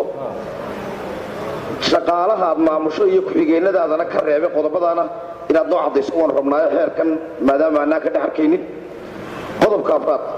waxaad ku soo qortay xeerka haweenka howlgabkoogu wuxuu noqonayaa 60 sannadood raggana 65 buu noqonayaa maxaad u cuskatay mashaariicada islaamka dhaqankee diintee inagoo og in haweenku ay ka hawlkarsan yihiin ay ka cimri dheer yihiin marka lifetime-ka la eego ragga maxaad u cuskatay halkaa iyadoo haweenkeennuna ay dhibaatooyin badan ku qabaan dhexdooda su-aasha afraad gudoomiye shaqaalaha dawladda aad ka hadlaysay si kalena u dhigaya su-aasha waad ka cudur daaratay laakiin si kalena u dhigaya waxaad tidhi shaqaale dawladeed marka xeerkanaad dhexdiisa tiri waxaa loo qaadanayaa si waafaqsan xeerkan iyo hay-adda shaqaalaha awoodu leh waan garanno ula garanay shaqaalaha ugu badan 4 sannadood ugu dambeeyay waxaa lagu qaatay xeerka shaqo qaran la yiraahdo shaqo qaranna wuxuu ku baxay xeer siyaasadeed oo xisbi gaara iyo xukuumad gaari ay alfeen mayna iskhilaafsanayn habraaca xeerka madartay habka loo raaco maxaa la yiraahdaa barnaamijka shaqo qaran iyo xeerkan waxaad ku soo qorteen khilaaf baa ka muuqda sideed isku waafajinaysaa oo aad ummadda reer Soomaaliland ugu sheegaysaa labada iswaafajintooda waxaa kaga baxaya su-aasha ugu dambaysa xeerkaadu cuskatay xeer lambar 23 ee aad ku hoos keentay dhammaan hay-adaha ay ka midkiin dawladaha hoose hanti dhowrka komishinka doorashooyinka qaranka waxaa ka weyn qodobada dastuurka ee qodobada 110 boqolkiiba hay-ada madax bannaan ka dhigay hay-adahaas sidee buu xeerkaasi awood u siinayaa in lagu dabro oo shaqaalaha hay-adaha madax bannaan aad ku maamusho aad iyo aad baad u mahadsantihiin oo ka baxay inta badan aan siyaasadda heena sharciga khuseeya inaan anagu ila taataabto in qodobka koowaad oranaya hay-adda shaqaalaha dawladdu qaab dhismeedkeedu maahayn xeerkan inuu ku jiro oo dastuurku wuxuu yidhi hay-adaha gaarka loo leeyahay xeer bay yeelanayaan isma diidayaan dastuurku muu diidin in hay-addu xeerkeeda xeerkale ku dhex jira muu diidin bale marka dhigto xeerarkiina oo dhan hadda hay-adaha madax bannaan oo dhan mid kastaa shaqadeeda iyo way isku dhex jiraan iyo qaab dhismeedkeeda xeerka doorashooyinka qaranka haddaad eegto waxaa ku dhex jira qaab dhismeedkii hay-adda iyo waxay qabanaysay xeerka haddaad eegto xuquuqul insaanka waxaa isku dhex jira hay-addii waxay qabanaysay xeerka hantidhowrka guud haddaad eegto waxaa isku dhex jira hay-adda structurekeedii iyo waxay qabanaysay iyo shaqadeedii marka xeerku dastuurkuna ma diidaayo waxaa shardiguna in hay-addu xeer ay ku dhisan tahay xeerka ama gaar iyada ha u noqdo keligeeda ha noqdo ama xeer guud oo shaqadeeda ka sheegin aan lagu dhex daro taasi isma diidayaan qodobka kale laga sheegay kaydka sida loo ilaalinayaa oo xeerku ma sheegay xeerku waa sheegay kaydka sida loo ilaalinayo waxaan runtii ku sheegay qodobka 78 ayuu ku faahfaahinaya shaqaalaha kaydkooda sida loo ilaalinayo wasaaraddu ilaalinayso hay-adda shaqaaluhu ay ilaalinayso oo waa qodobo gaar oo dhowr ah ku tilmaamaya qodobka tilmaamaya golaha wakiilada inaad noo keentaan wararkii oo halkaan ku wareysano xogtii aan ogaanan u baahanahay ana waxa sheegaya qodobka 17aad ba sheegaya oo tilmaamaya sanadka markuu dhimaado warbixin baa hay'adda shaqaalaha dawladda laga rabaa warbixintaas ay ku sheegayso shaqaalaha qaadatay iyo budgetkii waxa ku sheegayso inay halkan u soo gudbiso madaxweynaha noo gudbiso taas markaa wixii aad dabagalad ku sameynaysan iyo aad xaq ugu yeelanaysan qodobka runtii oranaya ayga lama cabiri karo xeerku waad ku adkaystaan qodobkaas oo qodobka lixaad baa sheegaya qodobka lixaad ee sheegaya shuruud buu ku xidhan marka qofka muwaadinka ee shaqaalaha dawladda riigana cabdiray koo waa inuu xeer jebinayo lambar 2 waa inuu sumcad ka diris yahay lambar 3 waa in dan shakhsi uu ka leeyahay saddexdaa shay haddii la helo qofkaas ayaga ma cabirayo intii laakiin ka ahayn xorku wuxuu sheegay inuu cabiro karo qodobka kale runtii laga dhawajiyo haddii qofka ciqaab lagu soo oogo isagoo shaqaale ah oo marka ciqaabtii marka lagu soo oogo xeerku wuxuu dhigayaa in qofkaas marka anshax la marinayo aan la dhageysanayn dacwadiisii oo waxba laga soo qaadayn miyaanad iska hor imanayaan qodobka sheegaya qofka inuu xaq u leeyahay in la dhageysto iskuma hor imanayaan sababta qodobkan wuxuu sheegayaa qofka already ciqaab baa lagu soo oogay waana lagu helay waxaan lagu helayna waxay ku tacalluqdaa anshax marintii wasaaradda marka wasaaraddu dib processka ugu soo bilaawaysa waxay tixgelinaysaa processkii maxkamaddu ay martay ee lagu dhageystay ee racfaanka ku qaatay processkii dheer ay tixgelinaysaa marka qofkii inay mar labaad dhageysato haddii kale waxaa soo baxaya inay iskhilaafaan go'aankii anshax marintu ay soo saartay iyo kii maxkamaddu iskhilaafaan de markaas maxkamaddii baa soconaysa laakiinse inta aan la soo saarin go'aanka maxkamadda aan soo bixin waa la dhageysan karaa marka labada qodobna halkaas ka hor iman karaan qodobka kale runtii allahumma salli ala muhammad isna tilmaamaya in allah ay oranaya qodobka 17aad ee oranaya waxa iska hor imaanaya qodobka waayida xubinimada qofka haddii la yidhaahdo musuqmaasuqa in lagu helo iyo anshax marin haddana qodobka sii wuxuu dhigayaa in qofkaas hadduu dembi galo 3 sano wax ka dambeeya in qofku markaa uu waayi karo labadaas isma diidayaan laba xaaladood kala duwan bay ka sheekeynayaan xaaladda koowaad waa dembiye xadidan waa musuqmaasuq waa anshax xumo way cadda qodobka labaadna wuxuu ka sheekeynayaa oo sidoo ka sheekeynaya qof dembi galay 3 sano ka badan marka meesha waxa ka baxaya qofkii dembiga sanad galay iyo kii 2 sano galay midna qofkaas kuma waayi karo xubinimadiisa laakiin qofkii 3 sano wax ka badan galay dembi xubinimadu ku waaya hadduu musuqmaasuq galana ku waaya hadduu anshax xumo galana ku waaya marka labada qodob maaha laba qodob oo isdiidan qodobka horena waxa loo meeshin gareeyay waxa la adkeynaya anshax xumada iyo musuqmaasuq inuu arin khataraya sabta loo soo qaato si gaar xeerarku way jiraano marka qaar dambiyada gaar loo sii xusaa iyadoo halka dambana qodob caamil la sheegayo qodobka kale Allahumma salli ala Muhammad sheegaya oranaya Allahumma salli ala Muhammad sidee la isku waafajinayaa shaqaale qaadashada oo aad looga dhawaajiyay gobolada qaada sida loo qaadanayo halkan iyo goboladii la isku waafajinayo laba buqaato qodobkiisa nabiga sallallahu wuxuu sheegayaa in loo sameeyo shaqaale qaadashada ama bari degana ma galbeed degana oo ama hargeysa shaqaalaha waa loo sameeyay waa loo tartamayaa qaabka loogu tartamayo iyo muddada la isku qabanayo in laga soo qayb galo iyo qaabka loo galayo kalima sheegayo wuxuu ku xusay habraaca ka toos baxaya oo ilaahay dadkiisa kaas sheegay cidda gobolka marka waqti la siiyo oo waqtiga ay ku imaadaan oo marka ka qayb qaataan tartankii waxa soo baxday hadaba qodob kale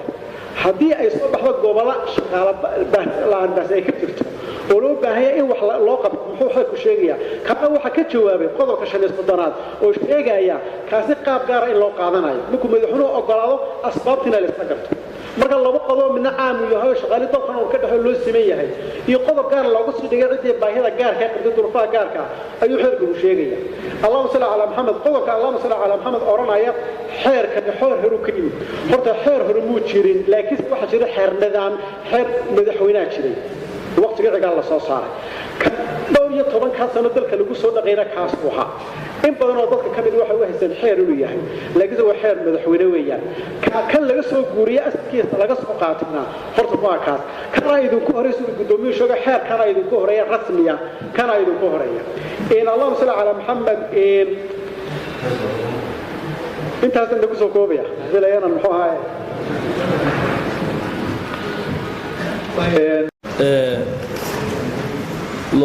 sharci aha ka jawaabay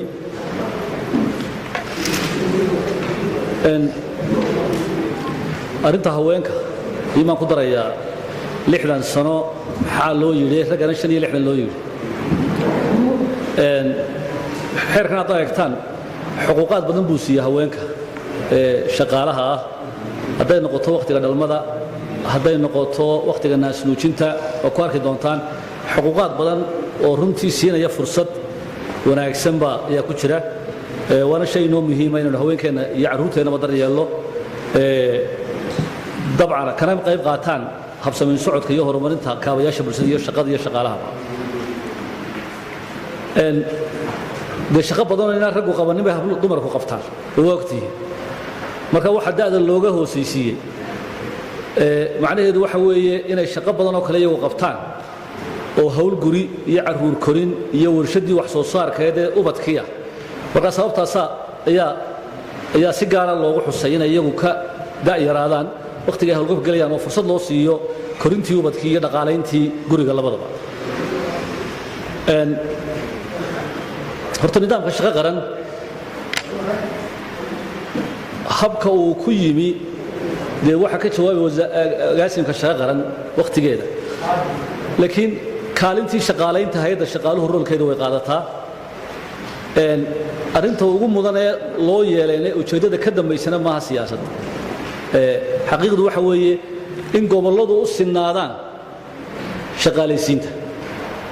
maadaama wasaaradihii baahi wasaaradeed ku imanayaan shaqaalaysiinta kale caadiga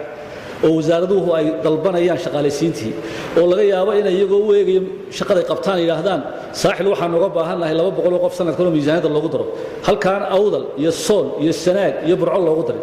marka qaar koodna ay ka dalbadaan ilaa hargeysa waxaan u baahanahay waayo shaqaalaysiintii waxay ku xidhanto kale population wise oo waxay ku xidhantahay dadkan loo adeegayo tirada koobkiisa iyo tiradiisa ku xidhantahay oo scope-ka shaqada la qabanayo ku xidhantahay oo waxyaalo badan oo kale galaysa qorshe qaranka galaysa marka maadaama sidii rag hore oo xildhibaanadii ka dhawaajiyeen waxoogaa kala sarrayna ay jirto waxaan aaminsanahay inay siyaasad saxa tahay inay xukuumaddu qaadato madaxweynuhu garwade ka yahay si laysu soo yar dhoweeyo shaqaalaysiinta in gobolladii loo qaybiyo dabeedna nidaamkaasi wuxuu soo gaarsiinaya maadaama shaqaalaysiinta xeerka iyo xeerkaa hore ee aan baarlamaaniga ahayn sababtaan u lahaa xeer hore ma jiro macnaheedu ma lihin ma jiro wax lagu shaqeeya laakiin kan lagu shaqeyna waa wareegto madaxweynaha wareegto ka soo saaray xeerka waxaa la odhan karaa xeer baarlamaan maray oo ansax oo baarlamaan soo maray marka sababta lu leeyahay waa sababta waana kii ugu horreeye kale ee noqda xeer shaqaale dowladeed oo baarlamaan maray marka waxaan aaminsanahay shaqadan inuu yahay barnaamij aad iyo aad u wanaagsan oo soo dhaweynaya ka jawaabaya qodobo badan oo xildhibaanadu sida gobolada loo soo doortay ay u arkaan inay u baahan tahay shaqaale la soo dhaweeyo marka la shaqaaleeyo ee carbiska ay maraan liiskooda waxaa loo soo gudbiya hay'adda shaqaalaha dowladda iyagoo imtixaan maray waxaa loo soo gudbiya hay'adda shaqaalaha dowladda waana barnaamij waqti soconaya oo loogu talagalay sarkamista xaalad inuu waqti isgaarsiiyo si shaqaalaynta gobollada ay noqoto in si isku mid ah runtii haddaad eegtana dhalinyarada shaqaar ku soo baxday ee gobollada joogta sidoo kale wuxuu faa'iido u yahay inaan qofka lagu qaatay gobollada kale shuruud waxaan uga dhignaa inaanu ka imanin gobolkaas oo aan transfer la soo siin karin inta badan waxa shaqaalaha caadiga wasaaraddu xaq bay u leedahay inay transfer soo siiso laakiin shaqo qaran waxaanu nidhi maadaama aynu ujeeddada ka dambaysa ay tahay in shaqaalaysiintii gobollada laysu soo gaarsiiyo hargeysa oo aan shaqaalaysiinta ku dhicin dadkiina hargeysa uu la jeclaysiiyo qofku intuu saylac ka soo galo ama ka soo galo baran ayuu markiiba u soo bedelanaya hargeysa ama burco waxaanu shuruud uga dhignay inay gobolkaas ay joogaan oo warqadda markaan u saaran waxaan qofka shaqo qaran lagama soo bedeli karo gobolkiisa duty stationkiisu waa inuu halkaa noqdaa marka waxaan aaminsanahay marka uu noo yimaado annaga waxaan u eegnaa dabeedna inagoo eegaynaa aqoontooda iyo xirfadooda iyo shahaadada ay sitaan ayaanu ku kala xullaa wasaaradda uu u yahay inline ee aqoontaa ka tarjumaysa inuu u shaqayn karo suu qaranka wax ugu taro marka runtii waxaan isleeyahay wuxuu ka jawaabayaa baahi idinku ka hadasheen siyaasadda xukuumaddana waxaan isleeyahay waa ku sax in laysu soo dhaweeyo gobollada oo la helo barnaamij iyo hab isgaarsiinaya shaqaalaysiinta intii la soo dhaafay duruufihii marxaladii hore waa mahadsantihin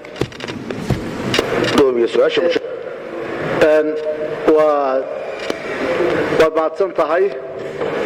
waxaan jecelahay taa horaan uga jawaabay xeerkani wuxuu sheegayaa inuu jirayso xeer nidaamiye sheegaya jaangoynta mushaharka iyo gunnooyinka iyo darajada halkaasuu ku soo baxayaa wixii la xidhiidha mushahar oo dhamme waana waajib waa runtaa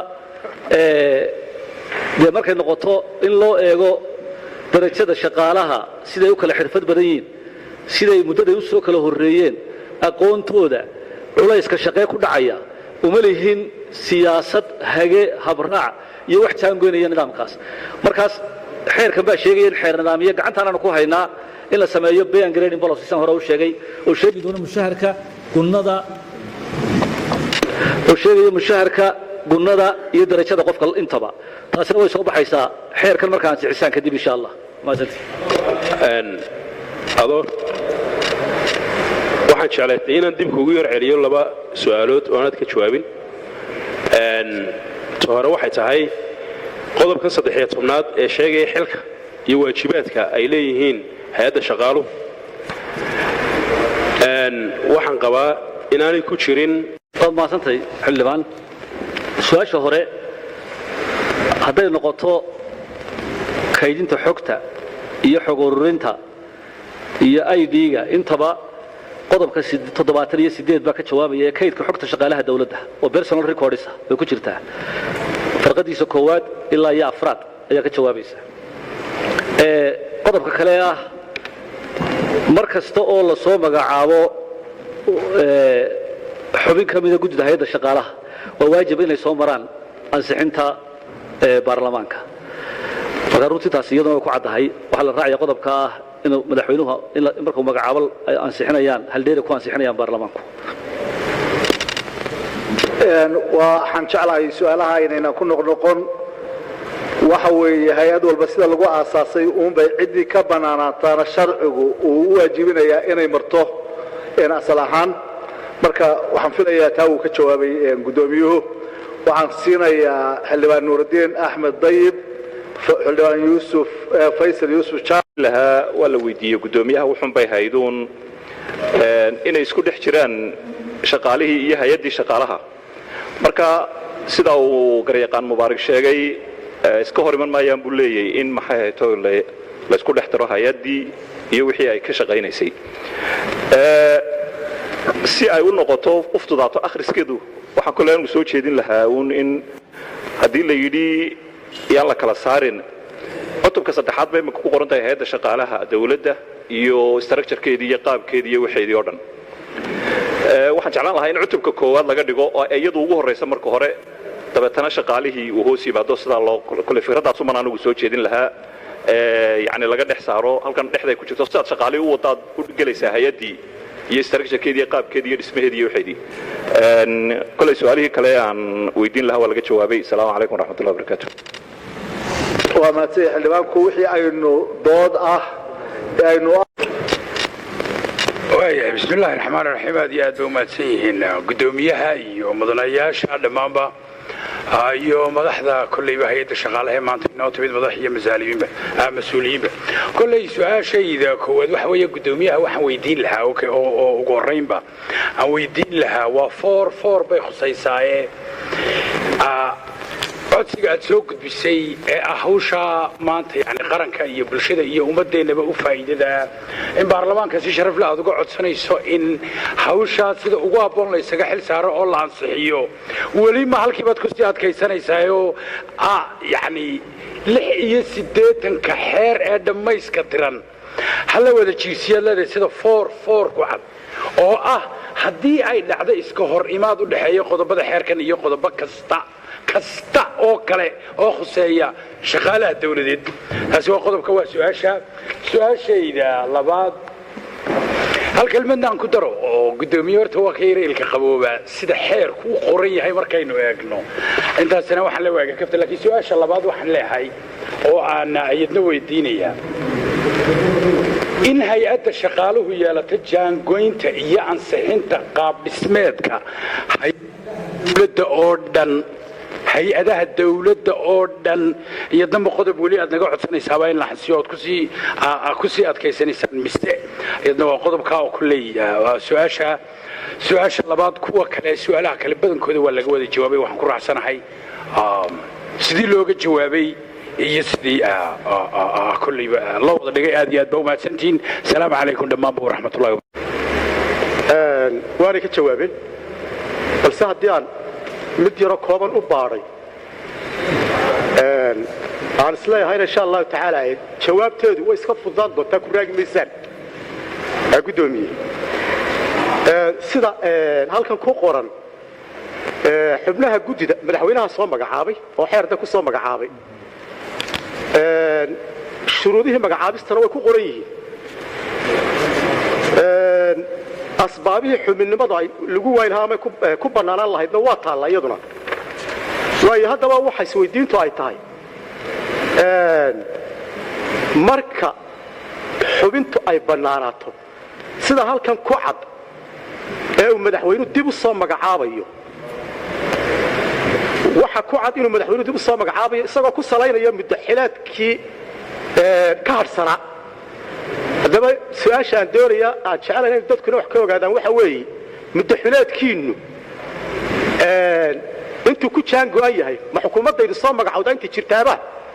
mise idinka ayaa halkaa ka jaangooya mise digreetadii madaxweynaha ayay ku caddahayba bal halkaa noo yaro saafa waad salaaman tahay weliba waxaa ku dhegan tihiin xeerkan sidiisii duudubka in lagu ansixiyo isagoo sidaas annagu aragtidaanu qabnaa waxa weeye baahida loo qabo xeerkan xeer kasta marka la ansixiyo kuma dhammaan karo ma koobi karayo dhammaan oo munazal maaha qur-aanka ilaahay maaha qur-aanka ilaahay unbaa koobaya maalin alaala maalinta loo baahdo amadman baa lagu samayn karaa wax ka bedel baa xukuumadda soo dalban kartaa in lagu sameeyo kaabis iyo wax ka bedel oo dib loogu soo celiyo golaha aragti meel kale ka iman karta waa noqon kartaa iyadoo lagu saleeyo baahida marka maadaama aanu noqonahayn xeer kasta inuu noqdo wax dhammaystiraya oo koobaya sida quraanka ilaahay u koobaya ee u jiraya ilaa maalinta ugu dambaysa adduunku jiro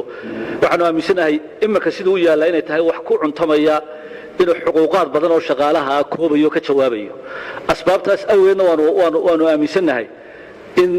aanu leenahay ha eegaan xildhibaanadu iyagoo danta iyo maslaxadda ka eegaya shaqaale weynaha iyo xuquuqaadkooda laguna ansixiyo taa waa qabnaa qaab dhismeedka xeerku wuxuu sheegayaa jaangoynta qaab dhismeedka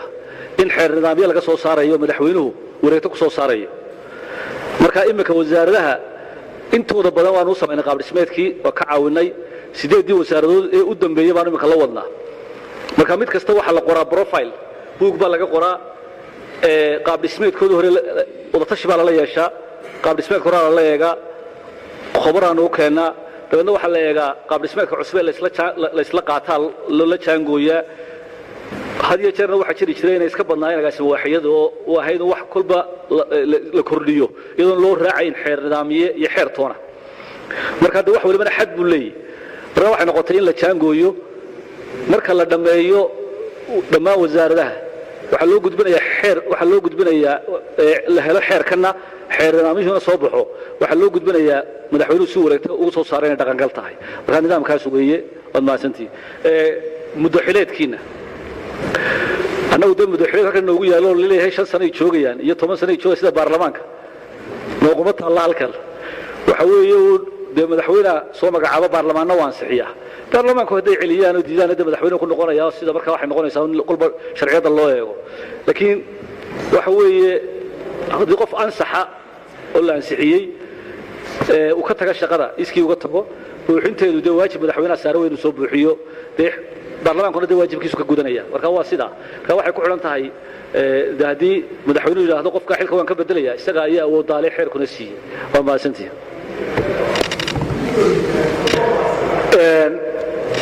madaxweynuhu sida uu sheegay madaxweynaha inta ka dhiman ayuu xubinta kale ku magacaabaya madaxweynaha inta ka barakaatu mudane gudoomiyaha hay'adda shaqaalaha gudoomiye sida ku jirta farqada afraad ee xeerka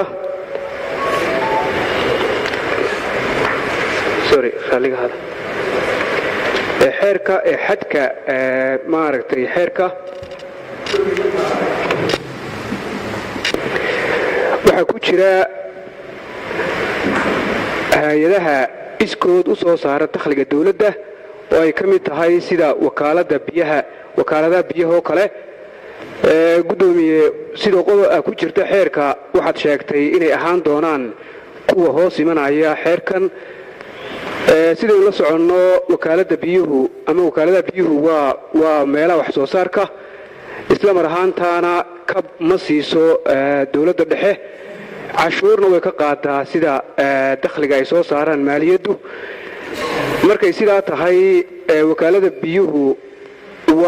waxay ka shaqeeyaan waa aasaaskii waa biyihii dadkay ka shaqeeyaana waa dad u baahan dabagal xoogan sidaa markay tahay waa maxay baahida keenaysaa in aad ka fikirtaan ka hay'ad ahaan shaqaalaheeda inaad hoos keentaan maxaa lagu dhahaa hay'adda shaqaalaha taas waa mid qodobka labaad ama su-aasha labaadaan qabaa waxa weeye dawladaha hoose sida magaca ka muuqataba waa dawlad hoose iyo dawlad dhexe iyaynu kala nahay oo uu siinayo maaragtay xeerku sidaa markay tahay waxaad xeerka ku sheegtay in dawladaha hoose tirakoobka iyo tababarada iyo kormeerka ay ku lahaan doonto hay'adda shaqaaluhu sidii la soconno dawladaha hoose dhowaan waxay furteen ama ay dhagax dhigeen maxad la yidhaaho tababarka dawladaha hoose marka maadaama oo dadka maamulayaana ay yihiin dad la soo doortay baahida keenaysa in aad culays ahaan isku saartaan hay'adda shaqaale ahaan waa maxay maadaama oo ayagu ay yihiin dawlado hoose kana madax badan inta badan dawladda dhexe waad mahadsantahay gudoomiye wuu mahadsan yahay mudanuhu wuu mahadsan yahay waxaan iminka ayaa igu soo hadhay oo rabo inaan wax ka weydiiyo su-aashaasi waa su-aasha ah saacadaha shaqada oo ku xusan 48 saacadood weegii sida standardka caalamkana waxa u badan 40 saacadood saacadii inay ahaato halka aan waxa ila yar muuqataa in shaqaalaha lagu badiyay saacadaha shaqada oo ama 40 laga dhigo hadii kale 44 halka qodobka uu soo jeedin lahaa qodobka kale labaad ee raacsan waxa weeyaan qofka shaqaalihii haddii uu shaqeeyo saacado dheeraada maalintii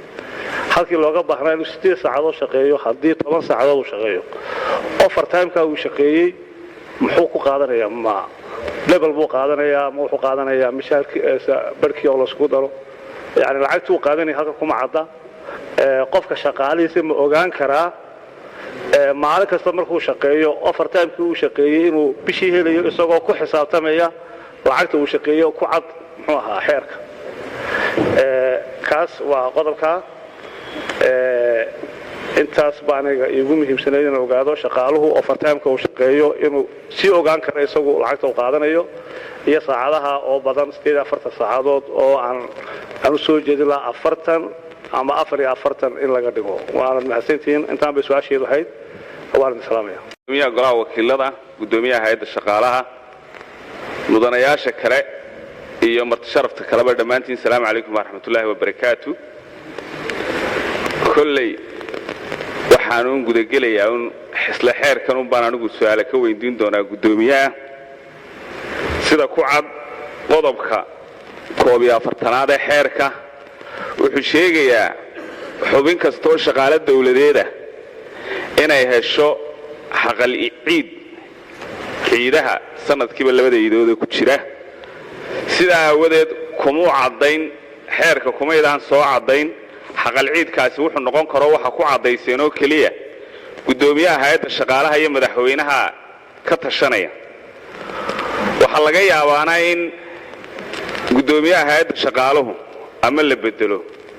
ama madaxweynuhu madaxleedkeedu dhamaado markaas si aanay gaab sharci u noqon oo madaxweyne kasta oo yimaada ama gudoomiye kasta wax gaar ah intuu qoodeeyo oo shaqaalaha sanadkii horena tusaale ahaan wax la siiyay sanadka dambana haddana wixii hore ka yar aanay ugu dhicin shaqaalaha laftoodu oo filashadii sanadkii hore aanay isu jiidhin gudana gudoomiye aniga waxay la tahay inaad wixii tala ah ee cadadka ama masalan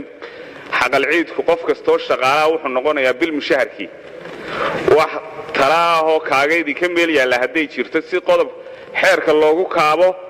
oo aanay maalin walba madaxweynaha lagala tashanayaa iyo gudoomiyihii imaadaba tala bil iid kasta aanay u noqon taa waa wixii aad tala hayso waan kaa weydiin lahaa si xeerka loogu kabo oo aanay gaab sharci u noqon qodobka kale ee jira qodobka 42aad ee korarka mushaharaadka ka hadlaya mudana gudoomiye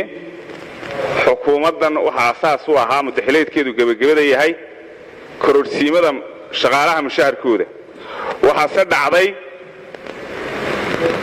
in hal hay'ad kamida wasaarad kamida wasaaradaha oo kaliya loo kordhiyay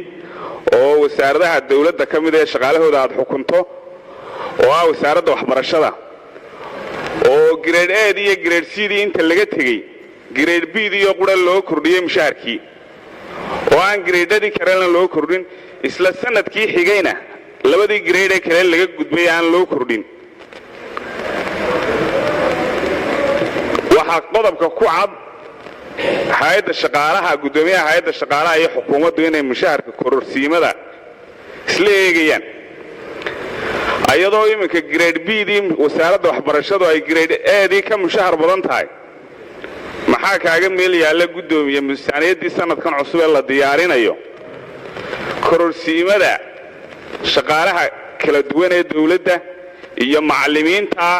grade A-dii grade B-du ka mushahar badan tahay ayadoo ay mudan tahay tusaale ahaan wasaaradda warfaafinta sida xildhibaanada hore saaxiibaday qabaan waan la qabaa inay wasaaradda warfaafinta shaqaalaheedu mushahar badan yihiin sidoo kalena wasaaradda maaliyadda shaqaalaheedu mushahar badan leeyihiin ayadoo ay intaba ka mudan yihiin macallimiinta wax soo saarka dadka ku hawlan ee ka shaqada badan in laga mudnaysiiyo ay ka mudan yihiin lagana horraysiiyo shaqaalaha kale dawladda oo dhan kororsiimada maxaa kaaga meel yaal qodobka sanadkan maanta diyaarintii miisaaniyadda ku jira taasi waa su-aasha kale aan doonaya inaan weydiiyo waxa weeye qodobka 37aad ee xeerkan waxa ku cad in la simayo oo ku soo diyaarisan shaqaalaha mushaharkooda qaabka loo simayana kuma cadda ma waxa u jeedaan tusaale ahaan shaqaalaha baarlamaanka iyo hay'adda shaqaalaha iyo wasaaradda waxbarashada iyo wasaaradda maaliyadda grade A-deedu waa isku mushahar oo isku waxbay qaadanayaan mise waxaad u jeedaan grade-ka xilka iyo grade-ka xilalka iyo darajada wasaaraduhu say u kala darajaysan yihiin bay u jeedaan waxay la tahay taana inaad siyaasad cad iyo qodob cad ay noqoto oo aniga tusaale ahaan aad caddaysaan qodobkaa waxa sidaa ula jeedaan ayadoo ay mudan tahay in shaqaalaha wixii A iyo wixii B ay isku mushahar qaataan maadaama ay shaqaale dawladeed wada yihiin hal qodobna gudoomiyaha hadalkiisa hore ugu jirto hay'ad dawladaha hoose Hargeysa berbere iyo kala duwan gudoomiye hay'adaha dawladda ee wasaaradaha iyo shaqaalaha hay'adaha dawladda hay'adda shaqaalaha ka tirsan imika mushaharku kala tagay oo kala horeeya bal intaynaan hay'adaha ka madaxa banaan gaarin maxaa kaaga qorshaysan hay'adahan dawladda ee hay'adda shaqaalaha ee wasaaradaha iyo hay'adaha ee mushaharkoodu kala tagay qaarna milyan iyo 200 shilin Soomaaliland qaadanayaan qaarna 4 milyan ku dhow yihiin taa maxaa kaaga qorshaysan wassalaamu calaykum waraxmatullaahi wabarakaatu gudoomiyaha hay'adda shaqaalaha iyo tiimka la taliyaasha ka socda hay'adda shaqaalaha mudanayaasha golaha wakiilada saxaafadda iyo marti sharafta dhamaantiin waxaan isku salaamayaa salaanta islaamka assalaamu calaykum waraxmatullaahi wabarakaatu waxaan jecelahay inaan laba qodob halkan aan ku soo koobo su'aalayga iyadoo waqti dambe aynu ku jirno oo mudanayaashuna ra'yigooda ay ka dhiibteen inta badan su'aalihii la qabay su'aashayda hore waxa weeye qodobka 44aad beeshka 11aad ee ka hadlaya dalacsiinta shaqaalaha waxa la xiriira arrinta xeer nidaamiyaasha qodobkaas oo kale wuxuu leeyahay ama qodobka 45aad ee darajada dhimista shaqaalaha habraaca darajada dhimista shaqaalaha dawladda waxa la raaci doonaa xeer nidaamiye ay soo saartay hay'adda shaqaaluhu marka ilaa 10 xeer nidaamiye in ku dhow ayaad moodaa in lagu sheegay halkan marka qodobada noocaasa qodobka ubuucdiisa maxaa loogu soo dari waayey si ay xeerka ugu caddaato hadhowna ubuucda iyo koorka qodobkaa ka hadlaya in faahfaahintiisa xeer nidaamyaha loo isticmaalo markaad xeer nidaamyaha samaynaysaan guddida arrimaha bulshada ee xeerarkan oo kale ay soo mareen ee hore u soo mareen ama guddida la shaqaynaysa baarlamaanku inay ogaato oo talo ay ku yeelato maadaama ay bulshadii wakiil ka yihiin iyadana qaabka loo wajahayo xeer nidaamyaha markaa xeerkana waa saxa insha Allah aad u raacasaan door intee leeb ku yeelanayaan si aan loo jarnaa askarayn qodobkii oo la odhan xeer nidaamyaha jira su'aasha labaad ee jecelahay inaan gudoomiyaha iyo tiimkiisa weydiiyo arrinta qodobka 35aad ee beeshka 8aad ku yaala ee magacaabista gaarka ee shaqaalaha inkastoo gudoomiyuhu ka dhawaajiyay marka xaalado gaar yimaadaan marka qodobkan ma loo isticmaali karaa in shakhsiyaad gaar ah lagu shaqaalaysiinayo mise in markaan doonayno inaan doodayada halkan ka dhiibano faahfaahin dheeraada laga sameeyo in halkaa aad igu yar noqoto inkastoo si fiican u fahmay marka xaalado gaar ay yimaadaan oo ama amniga taabanaysa ama duruufo gaar iyo gobollada iyo degmooyinka qaar ay ka soo kordhaan in shakhsiyaad loo isticmaali karo si aanu arrintaa markaa uga hortagno oo nidaamka daahfurnaanta ee shaqaalaysiintu ay u noqoto arrin loogu tartamo taasaan iyadana su'aal ka sii weydiin lahaa gudoomiyaha aad iyo aad u mahadsantay waa mahadsan yahay saacadaha shaqada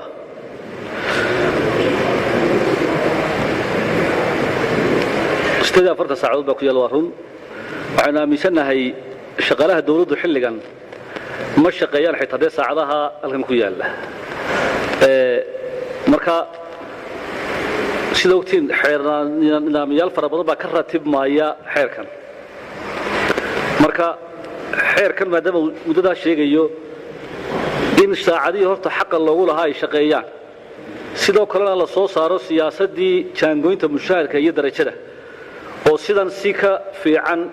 gunnadooda iyo noloshooda wixii loo qaban karaa ee haynteenna ku taxalluqa inta badan dee haynteenna waa ogtiin dalka waxa lagu maamulaa xukuumadda ku shaqaysa waa cashuurta yareena soo gashay wax ma dhoofino lacag adag inama soo gasho marka mar walba hayntaa ayaa dabada haysa tallaabadii la qaadi lahaa taasi waa taa marka waxaan isleeyahay saacadahaasi waa ku sax maadaama aan ilaa hadda aan la dhammaystirin waxaynu ku dadaalaynaa inaynu intaynu dhammaystiri karana dhammaystirka duruuftu inoo saamaxdo overtime-ka iyo wixii la xidhiidha kordhinta mushaharka iyo waxyaalahaasoo dhan waxay la xidhiidhaan siyaasadda kan ka farcamaysa ee ku taalla ee ah siyaasadda jaangoynta darajada iyo mushaharka marka runtii markay taasi soo baxdo ee xeernimaamyahaasi ka soo baxo ayaa faahfaahin saxa oo loo raaco laga helaya marka jaangoyntaasi waxay keenaysaa wasaaraduhu inaanay kala mushahar badanin waa sababta xeerkan aanu danaynayna in la ansixiyo inaanay kala mushahar badan kala gunno badan marka laga reebo xaalad gaara iyo duruuf gaari wixii ay go'aamiso mooye ee xeernimaamyaha lagu sheego mushahar kordhinta shaqaalaha horta ma laha halkan xeerka xaqal ciidkoo kale ee qodobka 41aad ma odhanayo guddoomiyaha hay'adda shaqaalaha kala tashanaya madaxweynaha ma odhanayo oo guddoomiyaha toos u magacaabi maayo waa hay'adda shaqaalaha waa guddidii marka dee xaaladay ku xidhantahay waxaanay ku xidhantao kale dakhliga dawladdu siduu yahay haddii dakhliga dawladdu kordho inu shidaalba la soo baxno ama macdan helno oo dabeedna ay noqoto in mushaharkii kordho oo ay noqoto in gunnadii korodho dee xaqal ciidkiina waa kordhaya marka waa in talo lagu celiyaa madaxweyneho la yidhaahdo xaqal ciidka sanadka waxaynu siinaynaa shaqaalihii wax ka badan wixii la siin jiray marka runtii halka qodobkaasi uu caddaynaya waxay xaaladda kolba jirta dakhligu hadduu hoos u dhaco oo dhaqaaluhu hooseeyo oo sida covid-19 kan saamayn ku yeesho oo laba waayo duruufuhu ay keenaan boqolkiiba 35 miisaaniyadda daraskeedii la waayo iyaduna waxay noqonaysaa in waxyaalaha aan daruuriga ahayn laga fakaro la xaqal ciidkii maxaynu ka yeelaa sanad walbana waa la siiyaa shaqaalaha sida xogaalka u tihiin bil labada bilood ee ciidaha waa la siiyaa taana waa ogaanaysaa mushahar kordhinta anagu waa u saciinaa hay'ad shaqaale ahaan sanadkan sida og tihiin waanu u gudbinay madaxweynaha boqolkiiba 25 in loo kordhiyo shaqaalaha dawladda mushaharka sanadka ku xigana boqolkiiba 15 baan anagu oo aanu si cilmiyan u qorray baan u gudbinay laakiin waxa ogaataan hadba baahida iyo dakhligu siduu yahay iyo haynteenu ay ku xidhan tahay marka waxa la qaatay talada sanadkan in laga fuudhiyo boqolkiiba 20 loo kordhiyo ciidamada qaranka oo runtii duruuftooda iyo xaalkooda ay noognahay marka kala sarreysiinta baahiyaha iyaduna waa arrin keenaysa hadba inaynu sidaynu u hayno wax u tallaabsanno taana waa ku qanacsanahay laakiin kaalintayda waa qaadanay oo waa gudbinay wakaaladaha biyaha iyo hay-adaha kale la halmaala horta wayna ogaataan waanu maamulaynaa shaqaalahooda maaha dhowr jeer waxaan umalayaa weli hadalkaa lama fahmin hay-adda shaqaaluhu shaqaalaha wasaaradaha ma maamusho oo kuma farageliso wasaaradaha iska daa hay-ad madax bannaan oo imika laga hadlaye waxa uun ay waa regulatory waa hay-ad sharci waxay ku ilaalinaysaa xayndaabkii xuquuqaadka shaqaalaha in la ilaaliyo iyo in loo sinaado shaqadii haddaad tidhahdaan shaqada ayaan loo sinaanine ninka hay'ad madax bannaan haystaana siduu dowlaha ugu tasarrufo isagoon xeer barraac ahayn ninka meel kale joogaanaha ugu tasarrufo dowladaha hoose ha ugu tasarrufaan waxba kama qabno culays baa naga dhacaya annaga laakiin waxaa loo jeedaa war xayndaabkii xeerka ha lagu ilaaliyo wasaaradaha lama maamulo ninka uu magacaabayo agaasimo ka dhiga lama maamulo ninkuu bedelaya lama maamulo ninkuu gobol geeniya lama maamulo ninkuu gunno u qoraya lama maamulo waa maamul ahaan kaalin kuma lihin laakiin markay noqoto sharci ahaan dee madax bannaanidu xad bay leedahay oo cid kastaa xad bay leedahay marka taasaa looga jeedaa had iyo jeer waxaan jecel xildhibaanadu inay fahmaan madax bannaanida la sheegayaa waxa weeye in lagu ilaaliyo waxa halkan u fadhidaan ee xildhibaanada u tihiin oo ah dadkii aad matalayseen inay equal access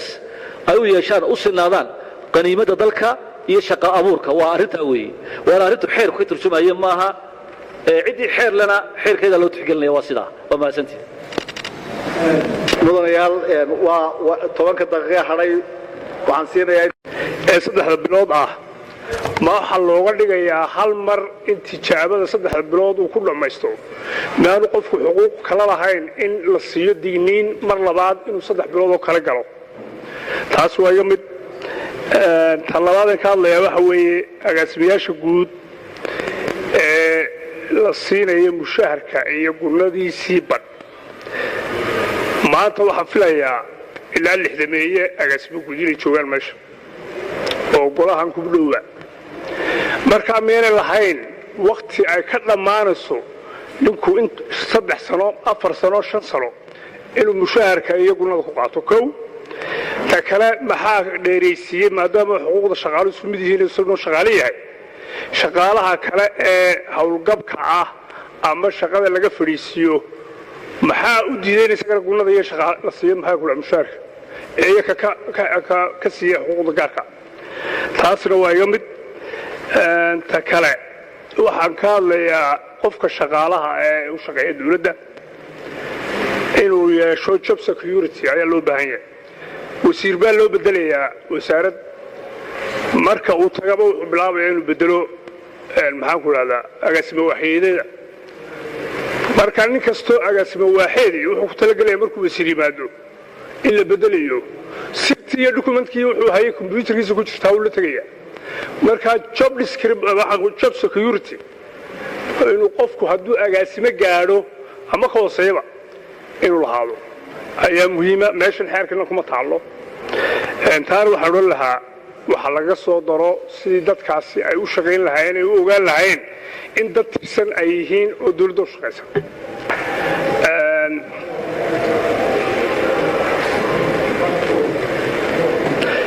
xagga xuquuqda kale ee shaqada saacadaha iyo fasaxa saacadaha waa la sheegay qofka shaqaalihii hadduu fasaxba tegi waayo oo yidhaa waan shaqaysanaya maxaa fasaxiisii loogu bedelayaa ee xuquuq ku yeelanayaa ama ha u shaqeeyo maxaan ku lahayd ama wasaaradda ka shaqeeyo intaasaan isweydiinayaan waan ka baxay abukar isagu shaqaalaha dawladda oo qura uu maamulo u yahay shaqaalihii shirkadda haddaan si kooban u sheego qodobada ugu muhiimsanaa horta xaqiiqadeedka qodobka 14aad baa sheegaya hay'adda shaqaalahana soo gudbinaysa madaxweynaha la tashanayaan laakiinse maaha mas'aladu mas'ala sanad kasta la qabanay qaab nidaamsan oo xeer bay soo gudbinayaan sanad kasta go'aan soo saarayaan waxa iyaga awood loo siiyay iyaga miisaaniyadii oo baarlamaanku kama talin karo miisaaniyadii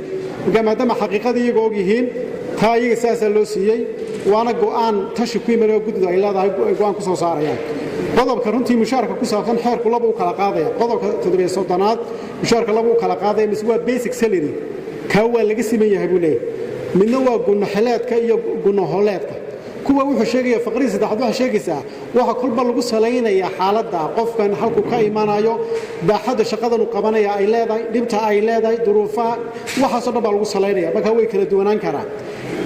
waana runtii mid loo baahan yahay maadaama aanay hay'adihiisu wada mid aanay noqonin qodobka mushaarkaas ugu jawaabaya qodobka oranaya habraacyada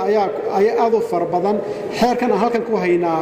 waa si kooban buu u sheegaya waana sida saxda xeerku tafaasiil far badan ma geli karo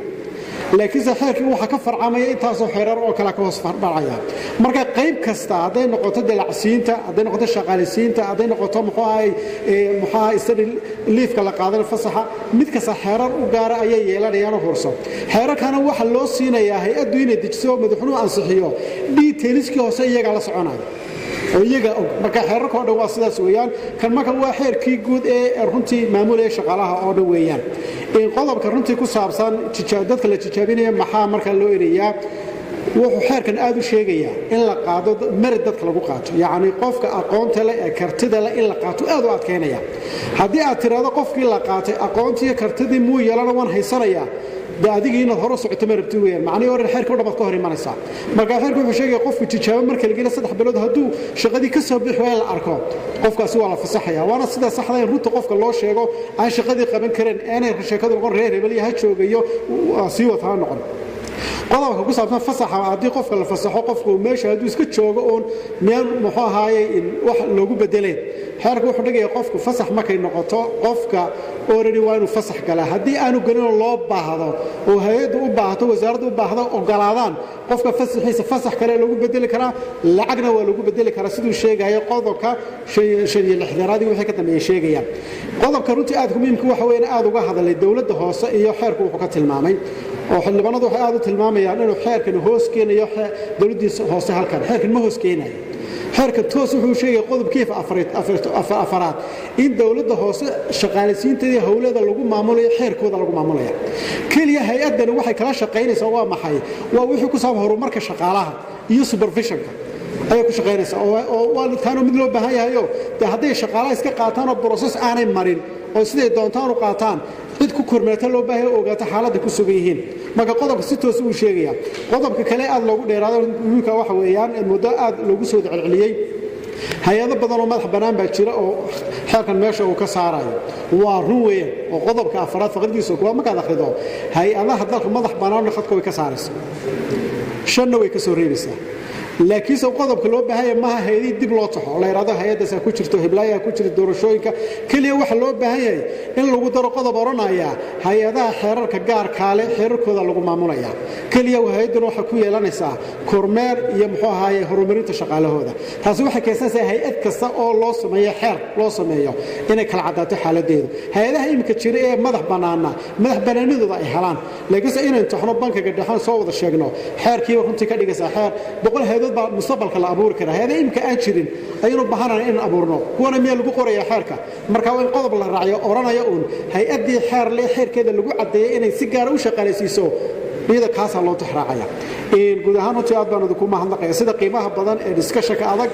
ee iminka waxa maslaya baalkii oba loo codeeyaan taaganayo da waxda ku harsanbaa baalkii falanqeynta ugu weynaad baad gasheen haddii hore duuduub loogu ansixin jiray waxaasle imika duuduubka haddaa u dhammaado idinka dee wax alla wixii afkaara ka sii daayay aad baan idinku mahadnaqaya assalamu calaykum warahmatullahi wabarakaatu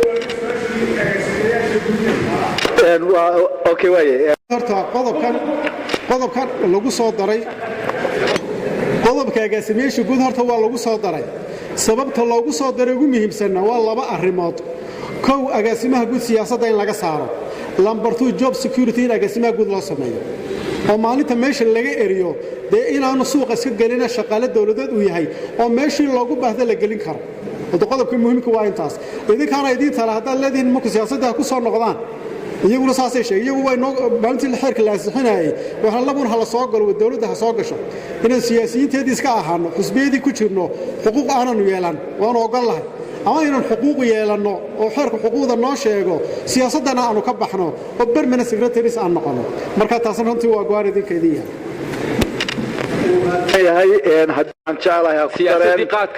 waxaan gacanta taagayaa saaxiibkii cabdinaasir iyo maxamed axmed kaare waxaan isleeyahay haddaan dib ugu noqdo qolyihii qoraay oo dhan weliba waayahay ha dhameeyo horta agaasimuhu qodobka mushaharka aad loogu celceliyey qodobka mushaharka iyo qodob mar hore su'aaluna weydiiyey mukhtaar maydhane ayaan ku yar celinaya waan adkaynaya tii madax bannaanida waana qodob aad u muhiima weeyaan waxaan kaloo ka jawaabi doona su-aashii xildhibaan inni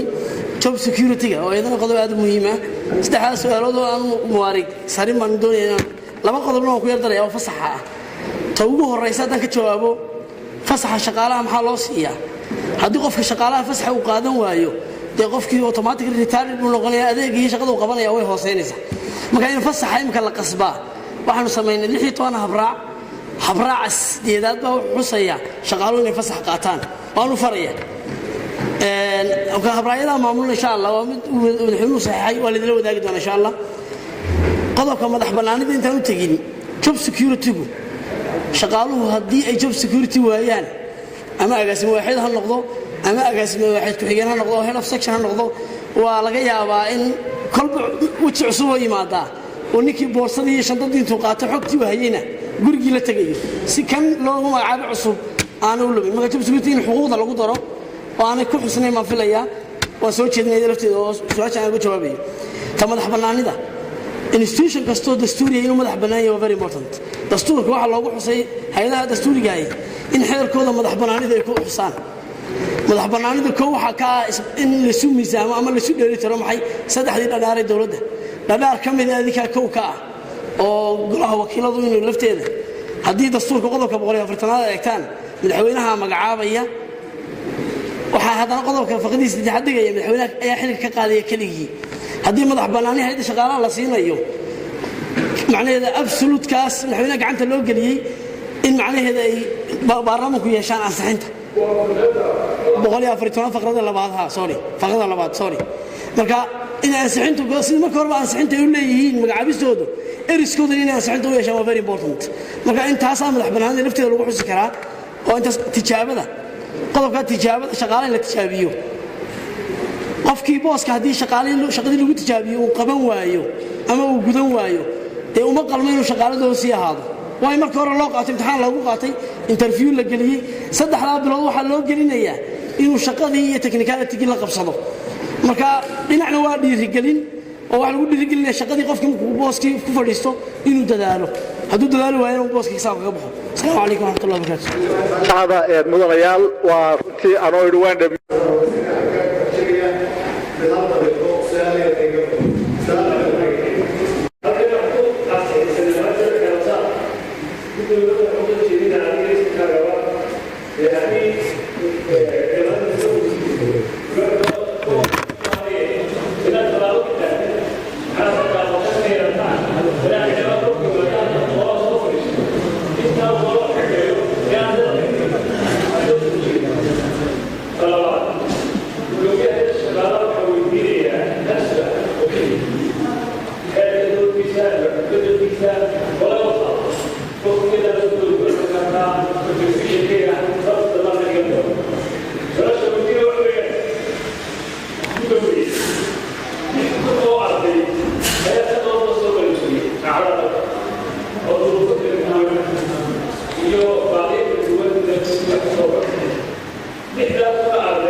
nuqulada halka la inoogu qaybiyeyna waxa weeye waa nuquladii golahan ka baxay ee golaha guurtida tegey isla markaa wax ka bedelkaya lagu soo sameeyey kaabista ay ku soo sameeyeen guurtida inoo soo celisay marka waxaan gudoomiye codsan lahayn in nuqulkii originalka ahaa ee hay'adda shaqaaluhu soo gudbisay golaha soo gudbisay in mudanayaasha dib loogu qaybiyo si aanu dib u soo rifees karayno waad salaamantihiin assalaamu calaykum waraxmatullahi wabarakaatu inoo yaalla nuqulkii asalka ahaa ay soo gudbisay hay-addu innagaa taa isweydiisanayna haddii ilaahay idmo waxaan isleeyahay runtii anigu dee ixtiraamaya ra'yigiinna su-aalaha caamka ah ee ku saabsan mar walba hay-adda iyo shaqadeedu waxa u dhinoo taalla inaynu waqtigaynu u baahanno guddoomiyaha iyo tiimkiisa aynu u yeedhanno innaga laftigeennu waxaan jecel lahay wixii innaga inoo gaara ee hawsheenna gaarka ah ee golahana inaynu gaar ka dhiganno hawl gole ay noqoto waliba mararka qaarkood ay noqoto hawl xafiis ay noqoto inagoo raacayna raaca maamul aynu raacayno aad iyo aad baad umahadsan tihiin goluhuna waa inoo xidhan yahay